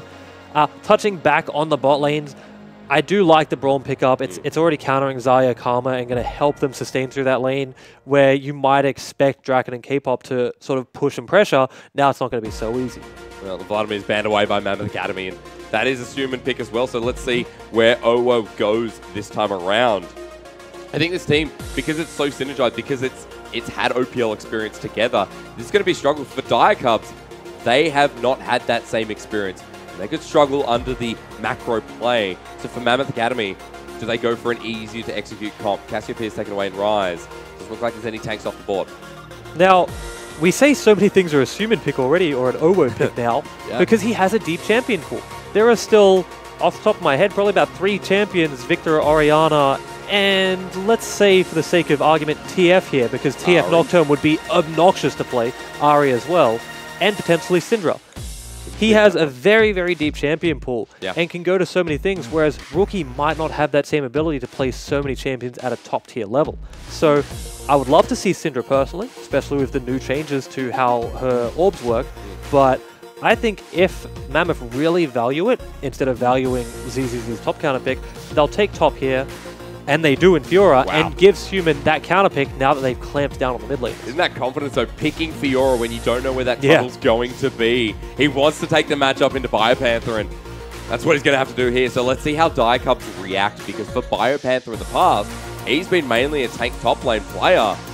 And if it is the Cho'Gath here, that's fine, but is it going to be enough against Fiora? I think Cho'Gath would be the best pick, and it is locked in, so smart pick for him. Yep. Again, Fiora going to beat it eventually. Fiora beats almost everything eventually anyway. But you don't want to try and step too far out of your comfort zone. You want to just play simple things. Cho'Gath is one of the simplest top laners you can play. You get a lot of health, and eventually you try and flash eat one person on the other team and hope it works. Now, keeping Fiora at bay, clearing waves, is something you can do under towers, as long as he is able to understand, hold yourself against the wall, don't let Fiora ulti you, and take out all the things. Pointing towards the screen, because that's an Azir. That is an Azir. Which means we probably will see... Would you bet on the Syndra? I mean, that's an Orianna hover, but I feel like Syndra would be perfect here as well. It depends on what they want. They already have a carry in Fiora, so they do lock in the Orianna. I would rather see Syndra or even potentially Ahri. It comes down to team comps, right? You already have your carry threat. You already have a secondary carry threat in Nocturne. So you don't need to go to 3 carries, because then it comes to a question of where do you spend resources, how do you get all 3 of them going, instead of just focusing in very specific places, letting your jungle monopolize time somewhere. Now, Orianna, we saw it last game, safe pick, able to fend for itself, and Suman, we know is a good player. He's going to be able to hit that 10 plus CS per minute and fend for himself and end up useful in the mid game, even if Lisa chooses to spend his time top or bottom. I mean, we see a very different team composition from Mammoth Academy, one that I probably didn't expect from Lisa. Lisa's played Graves in the past. He's played Nocturne. This is kind of his meta coming in. I think for Mammoth, this team comp represents how they are going to play the split. It's aggressive, it's scaling, but it's also about getting high impact early on. I think the only way it could have been a more Mammoth game is if they picked Riven. That's the only way I think they could have went more to their, we play weird stuff and we play aggressive things because we know we can. Now, we've seen that before in Paradise. We've also seen the Fiora and seen it be really effective. We have. Now, the question this game is, can Biopanther stall him long enough and be effective enough in team fights that Fiora isn't threatening enough in the split push to really just solo carry the game? Well, we're about to find out as we jump onto the second and last game for the night. It's going to be Dire Cubs taking on Mammoth Academy. Now, Mammoth aren't looking to invade here. They're looking to defend from the Braum. Braum is traditionally probably second to only Blitzcrank. That's a little bit of personal bias coming in invading. Of course. Right? Someone say Blitzcrank. They're just stopping Cubs from making any sort of really cheesy, really cute plays to try and get a little advantage level 1. And it doesn't really cost them anything, especially if Cubs aren't willing to poke into the top side and realize, hey, they're not fanning, we can get a bit of deep vision in their red side. Well, nothing going to be gained here from Mammoth Academy, just waiting for someone to walk in and present themselves at the nearest opportunity. But for Lisa, where does that pressure lie? Well, maybe up towards Paradise, up into that top lane, ZZZ, and get the pressure on. Panther, weak early. I don't even think Lisa ganks early. I think he might look to power farm to 6. Okay. Obviously, Nocturne's much more effective at level 6 with his ultimate. Yep. But it's also, there's no CC coming out of Fiora. Getting the CC out of Nocturne is very difficult. And Cho'Gath is a very difficult champion to lock down himself. He can farm from range if he thinks the gank is coming. So if I'm Lisa, I'm not spending my time top until post 6, especially because Fiora becomes much more effective post 6 as well. I'm going to take my time, do what he's doing right now, take blue, then Gromp, potentially even Wolves before he goes up top side, and try and get to 6 as fast as possible. That change because with Lisa, he can take the camps like Raptors and Wolves early. Like, you're probably not going to find yourself to sustain to take that early Raptors, but your clear speed's a lot faster. You could probably make an impact. If Rookie finds himself way too far forward and he doesn't have to shuffle backwards, I mean, that's the difference. This is where Lisa's capitalized big before in the OCS. He's always been the earliest jungler. He's always managed to find first blood. And usually, for Mammoth Academy, this is the time where we start saying, look, where's the Riven going to go? What's the Riven going to do? And this time, ZZZ on the Fiora, so different story. But it's still the same sort of question. How does the Fiora, which plays a lot like Riven in the grand scheme of things, get to be effective? Now, early on, you're not going to see it because she is going to need her ulti to really take down the Cho'Gath. But as long as she's able to just farm up very safely, she will slowly outscale, there's that word again, against their team comp. Yeah. The question for me is early game, I think Cubs have to do something. And what Trundle's doing right now, going into an empty side of the jungle, not going to really be effective. Wasting so much time here. The Wolves are gone. He gets absolutely nothing. He does get the information that Lisa did full clear. Okay. Now, while he doesn't get anything tangible in terms of camps or potentially a summoner, he does know now Lisa will be in the top side. He did full clear. Wow. So there isn't going to be a gank coming out at 3 or 4 minutes. It'll most likely just be Lisa clearing and then going back into that empty bot side. And if that ward persists, he'll catch him going in. As you pointed out, Tegan, the power farm to 6 for Lisa. He's now finally sitting on the red. It looks like getting some early vision control for the side of Ubisoft. And I think for Trundles in the past, bottom lane has been their primary focus. That's where they go first. For Draken and K-pop, they're not going to have the escape early. There's going to be a bit of shielding. There's going to be a way to maybe navigate Trundle away from the lane. It'll be difficult for Trundle to get in here. It looks like Draken and K-pop are playing a lot more passively than you'd expect from a lane that can play aggressively. Perhaps it's that Brawn pick coming into fruition and stopping them from putting down that pressure. But you can even see the health difference, the CS discrepancy. It looks like Cubs bot lane is taking control down here and sort of keeping it shoved in just a bit too far for either jungler to take effect. I want to take a step back because Ubisoft's ward just disappeared. They didn't see Lisa. So all in all, you know that yes, he's cleared it, but we don't know where Lisa is right now if you're Cubs. Now the big thing for Lisa is he was just doing nothing for about 5-10 seconds. He wasn't there when his camps respawned. He was too early. He needed to take a crab or even just peek his head into a lane and say, hey, I am on the map. I am doing things, instead of just focusing on that, let's get level 6 as fast as possible. So little bit of a mistake there from him. Instead of sitting there, and when I say poke his head in the lane, I don't mean try and get a kill and throw your flash and throw everything at them. But just come in, help push the wave, come in and threaten the mid laner or threaten the top laner a little bit and let them know you are on the map, because every now and then people are going to get a bit aggressive and a bit too far forward for where they should be. Speak of the devil, Drakon and Katsuri going head to head. No expectations so far in this bottom lane, but it is a very different pace when you consider what we just went through. When we consider that we went through a really fun, happy place with our last game. This looks more control, more concise. It's also really interesting, they just started being aggressive now instead of being aggressive from the get-go. Now, I wonder if they were just gauging where the Trundle is and feeling out how Cubs were going to play before they started trying to apply the pressure, or they saw some sort of weakness from Katsuri and Johnson in their positioning or in their playstyle and waited for them to sort of burn mana or step out of line and start punishing that. Well, at least they just walked over a wall there, unfortunately. And small CS discrepancy starting things off. Now Trundle walking back in that side of the jungle. Blue buff not up yet, but Lisa on the wrong side. That ward spotting out, so the information again for Diacub actually going over and working out. Oh! Biopanther, you hungry, hungry hippo. He gets him, and I want to highlight this, silences him so he can't parry the ultimate. He silences him, flashes forward, ensures he gets a kill, and that is exactly the opposite of what we expected from this top lane. We expected Paradise to do what we've seen him do before and control the game, and instead he's burning this TP defensively, gonna be ahead a little bit of CS, and Shogath's gonna be down the flash, but that's a statement from Diacub saying, we are ready to be aggressive and take the fight to you. That is a huge statement for Biopanther, who goes back, gets the Bramble Vest, the Glacial Shroud. Although ZZZ does a bit of true damage, my friend, he's not doing that at the moment. And that is going to be a harsh start with Biopanther finding his way ahead.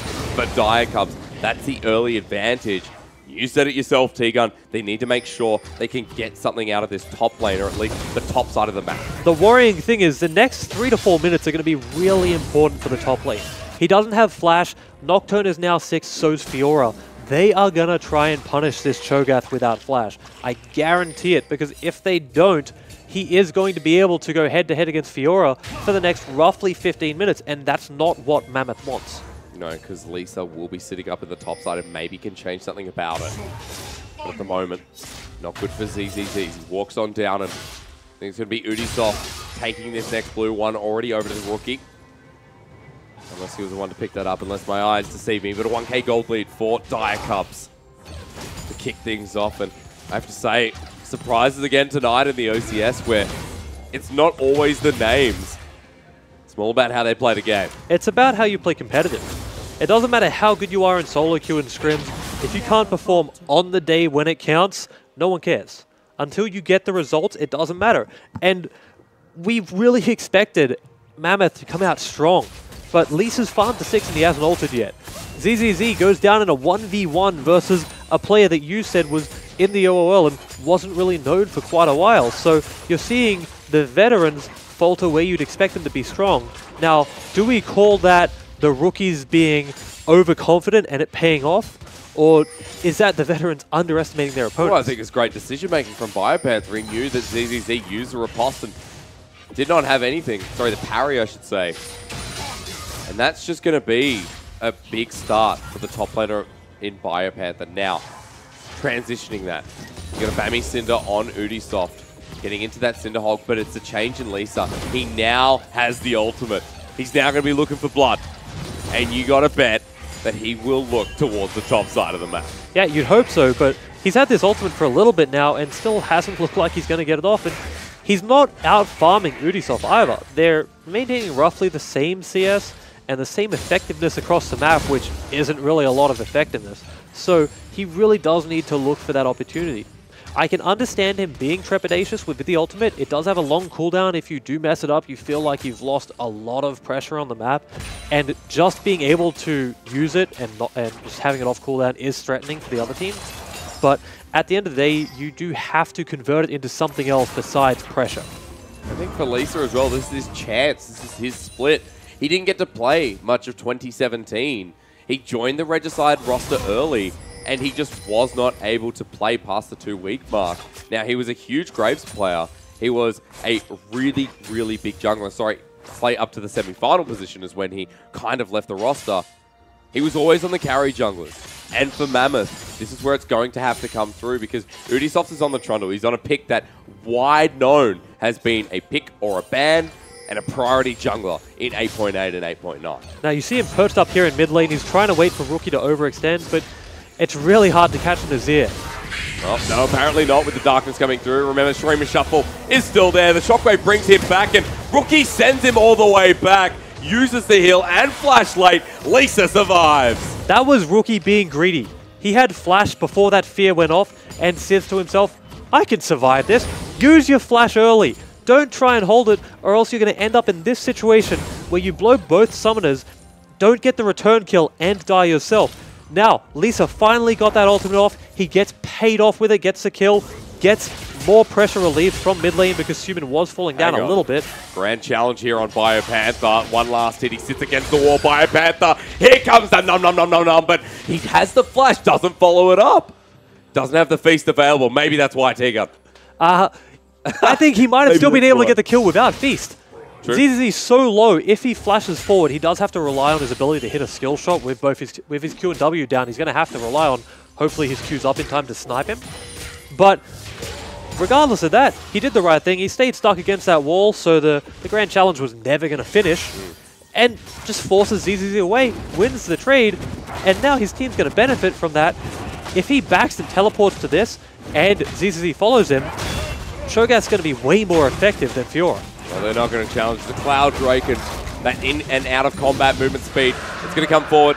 First Dragon going over to Diacups. Now, a lot of people talk down the Cloud Drake, but as a support, I love running around fast. Oh, yeah. Okay? And if my eyes didn't deceive me, we saw a second Cloud Drake coming up next. So if they do get the second one, and if they are able to just keep moving it forward and keep getting more and more move speed and able to sort of run around the map faster, suddenly Nocturne having a semi-global ulti isn't going to be as impressive when your jungle's able to get there at the same time. A bit of difference for Lisa, maybe, with that next Cloud.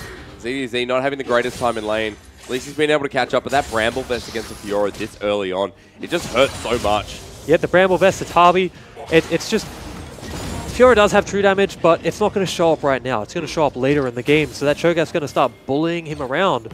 And I feel like that's not what Mammoth were expecting. They saved their Fiora pick till late. They sort of clamped down on the pool just a little bit, and they picked it before the Cho'Gaths because they were confident. Oh, we're back again, right into the mid lane, and this time he's going to leave it as the counter gank from Ubisoft will relieve some of the pressure. No shockwave used, but again and again, we see the pressure. Now, I think Lisa could have potentially kept going there, tried to get the Fear off and the Orianna ulti off as well to chain it and get the kill, but it probably would have been traded. You saw Trundle coming in there early, that's why they backed off, because they respected that. And I like that from Mammoth and Diacups. Mammoth willing to pull the trigger and then pull back when they get the extra information, and Diacups Trundle being where he needs to be and countering the influence of the Nocturne. 135, that's CS off Rookie, holding out with OO. Suman didn't change his name. I like Suman, but I've got to live with the changes. First item picked up for both these mid laners, Archangel's Staff for the Orianna, and Nash's Tooth picked up for Rookie. Now, this is a much slower game than I was expecting. Oh, yeah. And I feel like a slow game, I want to say it would go Mammoth's way, but Azir is a champion that loves games going on. But hang on, maybe they want to speed things up. That's a quick kill for Katsuri. Another one going to Diacups. That's what you have to worry about against a Varus, is whenever Varus has ultimate, if you're not a champion that's either really tanky or has a very quick get out of jail free card, you either have to flash the ulti or probably die. But also because Katsuri has Ginsu's Rage Blade and Drakon walking too far forward when you have a one-item Varus, you don't even have your Essence Breather first. Yeah, and they needed to respect that, they didn't, and it doesn't pay off. Again, caught out by a Panther. Trying to challenge ZZZ. If Biopanther hits a single Q like that and ZZZ doesn't parry and he fails to dodge, he will die. He will get silenced, he will get eaten, and another kill going to Biopanther would be pretty disastrous at this point, even though the gold lead wouldn't be that huge. Just the general tempo and the matchup up top being that far in Diacups' favor, that would be pretty disastrous for Mammoth at this point in the game. And at this point for ZZZ, he can't stay in combat for the 4 seconds for the Conqueror. So right now, Biopanther, he's not taking any damage. He's doing so much himself. And ZZZ, he's walked forward again. He has to be careful. Biopanther trying to time when he gets that Rapture and when he comes forward. However, in the bottom lane, this is precarious because for Mammoth, they want to make sure they get vision control. And Diacub's almost fighting over it. I feel like Lisa should be top right now. ZZZ needs some sort of relief. Yeah. He's under a lot of pressure. He's under his tower. And honestly, he's probably going to have to back and recall straight back to top lane, whereas Biopanther might be able to back and run back or back and influence another part of the map. Grand challenge underneath the turret. Biopanther taking 0 damage. There's no mana left for Biopanther, so maybe he backs off. He has the teleport if he wants to go back to lane, but he's going to make sure it doesn't happen for ZZZ as he gets knocked into the air. Now that's one of the things you need to do to your opponent. It's obnoxious when it happens to you, but when you do it to someone else, you feel so good. Is just harass them at points where it's annoying, right? Stuff like that, it's not a lot of damage, and it's not going to be super influential, but it annoys you and it gets under your skin, and potentially that might upset ZZZ enough that he makes another mistake going forward, maybe goes a bit too far forward on the Biopanther, throws down a grand challenge that he shouldn't, and bites him back. ZZZ, I mean, now he's got the Ravenous Hydra, so this is going to be a big enough difference. Maybe not against Biopanther, but now maybe Lisa can come in. He can come to the top lane, make an impact. He's got the Tiamat himself. There's a lot of damage on this Nocturne, and that one kill hasn't been cemented into a lead for Mammoth just yet. Yeah, he hasn't just been able to find that snowball that he wants. He is right here, stealing away some jungle, which is what he wanted from Lisa. He wants to be in their face, and they're pinging out the roams from Cho'Gath. But you want the kills. You want something effective. And a little bit caught, but now you see the utility of the Nocturne ulti. There. I don't think he had to flash there. He had his spell shield up. He was fine. He didn't have to flash, but it was just the decision-making in the end. You had information mid. And I guess I'm just wondering why Lisa went back and forth so many times. I think he was looking for a way to get into mid, then realized that Trundle was coming from below, Cho'Gath was coming from above, and had to try and get out. It was a smart use of his ulti. Yeah. Keep in mind, if he doesn't ulti there, he probably dies. He's dead. It was just, like you said, a little bit too much of a commitment too early.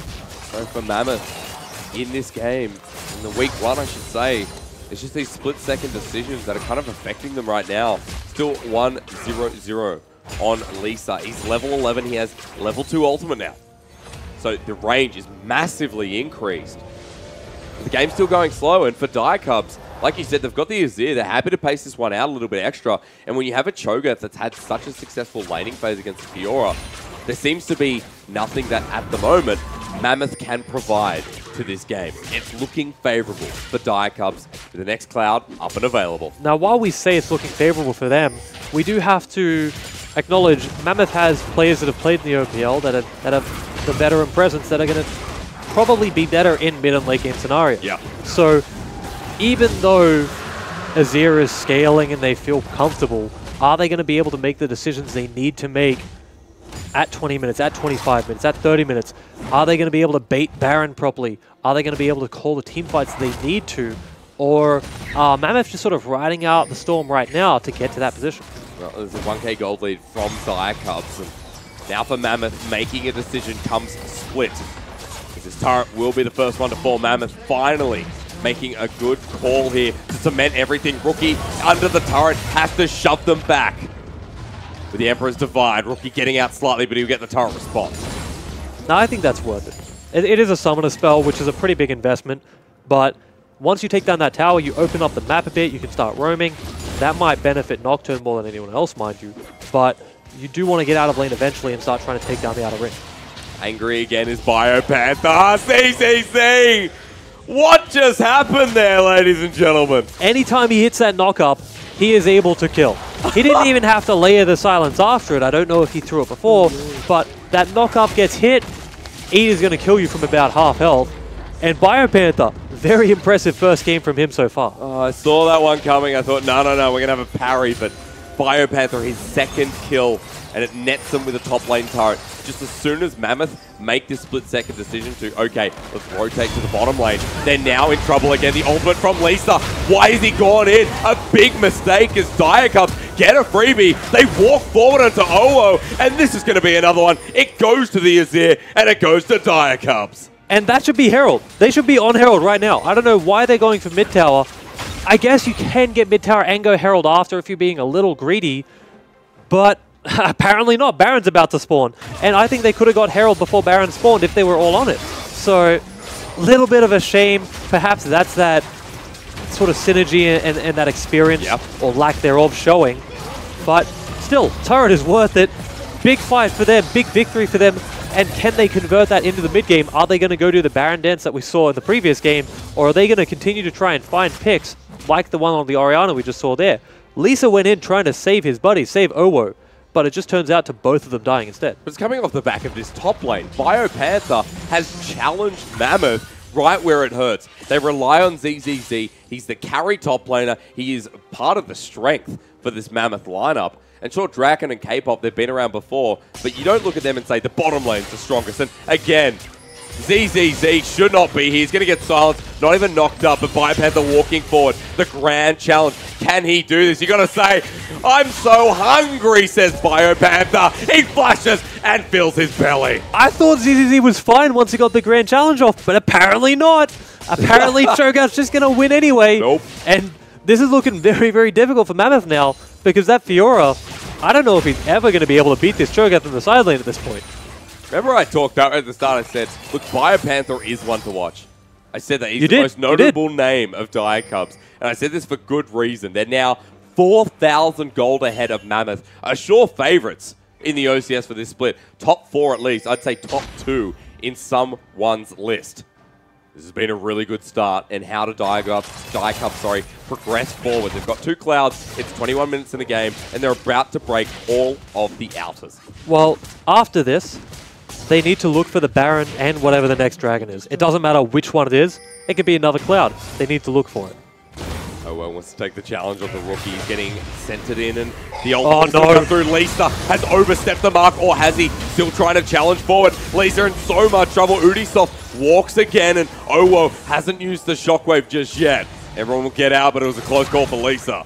You saw the damage there coming out of Nocturne. Maybe not. We're going back again. The shockwave finally lands, but not a good fight, as that's a good shuffle step from Rookie. Shut down after shut down, and a double for Udisoft. They can try and take Baron here. I'm not sure if it'll succeed. Obviously, the buffed Baron's going to take quite a while. Nocturne might get back in time, and they do have to bounce away from it. So the new Baron doing way more area damage is gonna be really difficult to deal with when both your Azir and Braum are about 20% health. But even them not taking Baron there, that's still a big victory for them. Now, before I even touch on the team fight, we saw the damage coming out of Nocturne.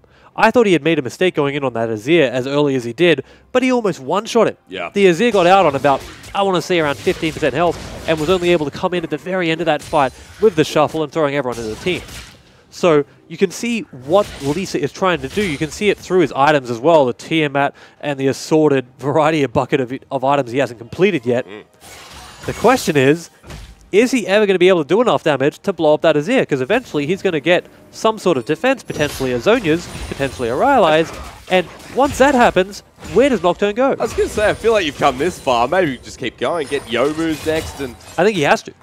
For Lisa, he needs to be that glass cannon. There's a potential for Mammoth to get these picks, but they're 6,000 gold behind. And I'm starting to question the Nocturne pick. Like, on a more serious level, what Udisoft has put out is 2-0 and 3. But he has made so many of these plays stick for Dire Cubs. Whereas for Lisa, diving too far down has been a big challenge. K-Pop, speaking of challenge, he'll be knocked back. A good pick from Rookie. Now we saw a little bit of the inexperience showing with not only Rookie using his ult, but also Katsuri and Johnson both throwing their ultis as well to secure the kill. But even with all 3 of those used, still a big pick. They can take the Dragon off this if they so choose, and like I said, even if that's another Cloud Drake, who cares? Third Drake, 3 Cloud Drakes is going to make you zoom around the map, and also makes your eventual Elder Dragon, if you so choose to focus that. Is this really happening again? So close, DCC. He'll get out this time. The minions! Oh, the minions! Who would have thought League of Legends would be about the minions? Purple side caster minions. OP. Oh my gosh, Biopanther. That's a 4th kill. Insane. But now maybe finally they're going to get something response. As Rookie will be feared up. Lisa should be able to get the kill here. Helped out the shockwave. Bit of overkill, but Owo gets it. But do they get out?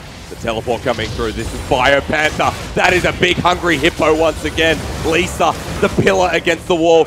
Great placement from DC and into the corner. This will be easily done. And Dire Cubs give Katsuri a double. Now, what do they try and do after this? It looks like they're going to go for Baron.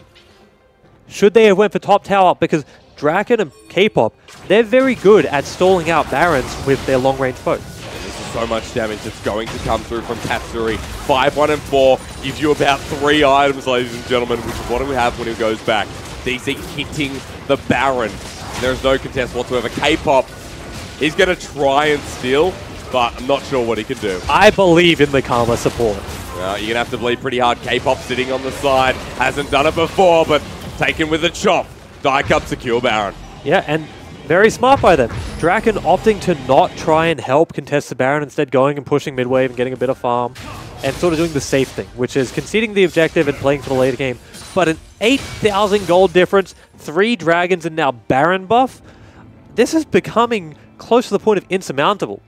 Now, Fiora pushed bot wave, got the wave in, but I don't think it was enough to handle what's going to come at them with the Baron push, with the Cho'Gath and Azir sieging up. That Cho'Gath is going to be able to one-shot the Xayah if he so chooses. So Xayah on any Cho'Gath Q might have to ulti. And that is a huge commitment to dodge that one-shot. I mean, he's pretty much 3k gold ahead. Katsuri will take the red buff, and there are just so many leads across so many different lanes. Katsuri at the moment being the most notable, but you have to say that off the back of Biopanther, who is at least 10 screens big right now, he has changed this game. Diacub's their top lane. I'm starting to think for the OCS split, this is going to be the strength that we look at. Well, we say that, but their bot lane's also done really well as well.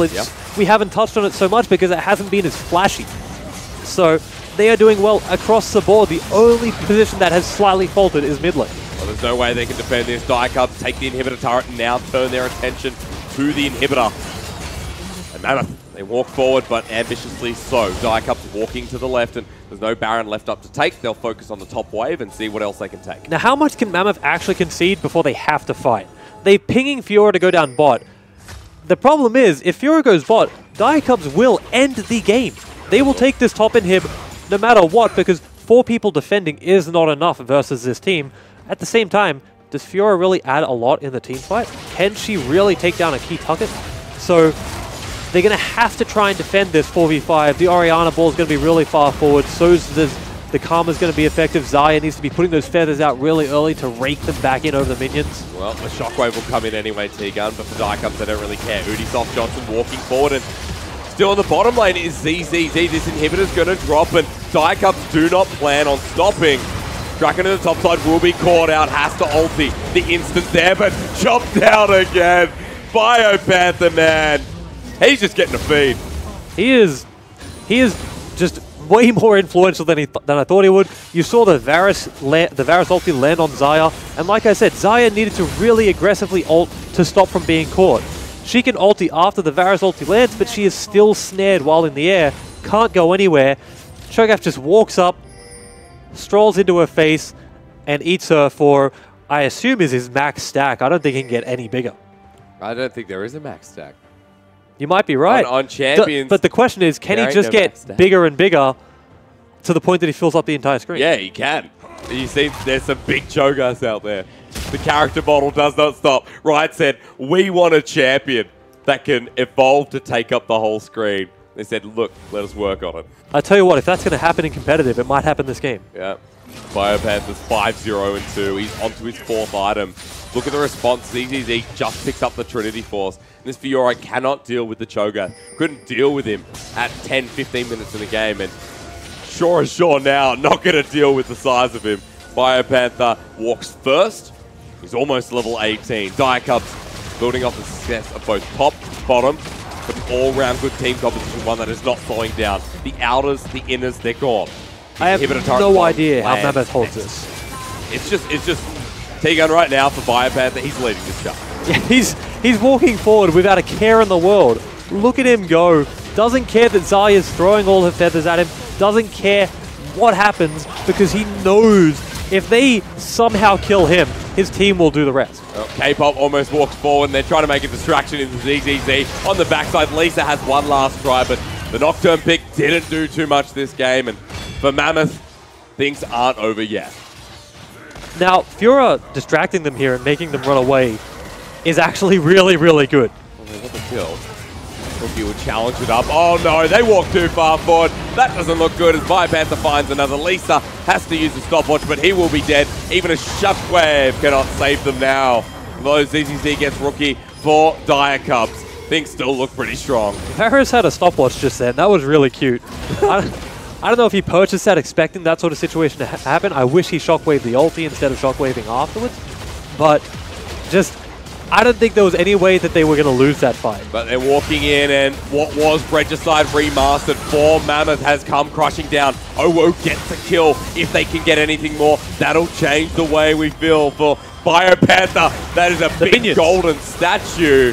He still survives, though, a double kill. On the backside, Owo trying to clean up, but the Die-Cubs have done enough. They'll take the upset in week 1, and Mammoth Academy, although they try, can't take the might of the Cubs.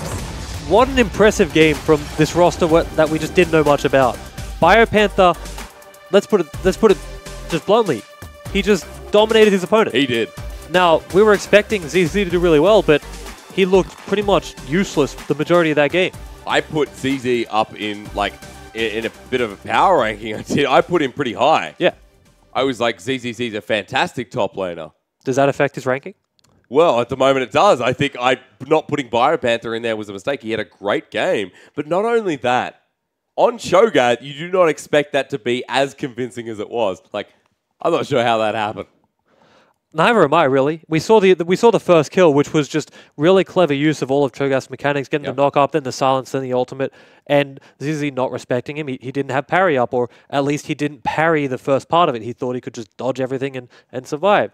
And then I think the kills after that, it may have been a little bit of a tilt. It may have been him just not being familiar in being in that position where he's behind. So maybe Mammoth have to go back to the drawing board, pick safer champions. Because it's not what you expect out of Mammoth, right? Like in the first game of the week, and especially out of a team that's been to the OPL, the individual laner in ZZZ has always been strong. It's like the highlight of what was talked about in Regicide. Now Mammoth Academy being beaten out by Biopanther, who's come up from the open ladder, who's challenged into the OCS. The guy is literally proving why he deserves to be. Absolutely.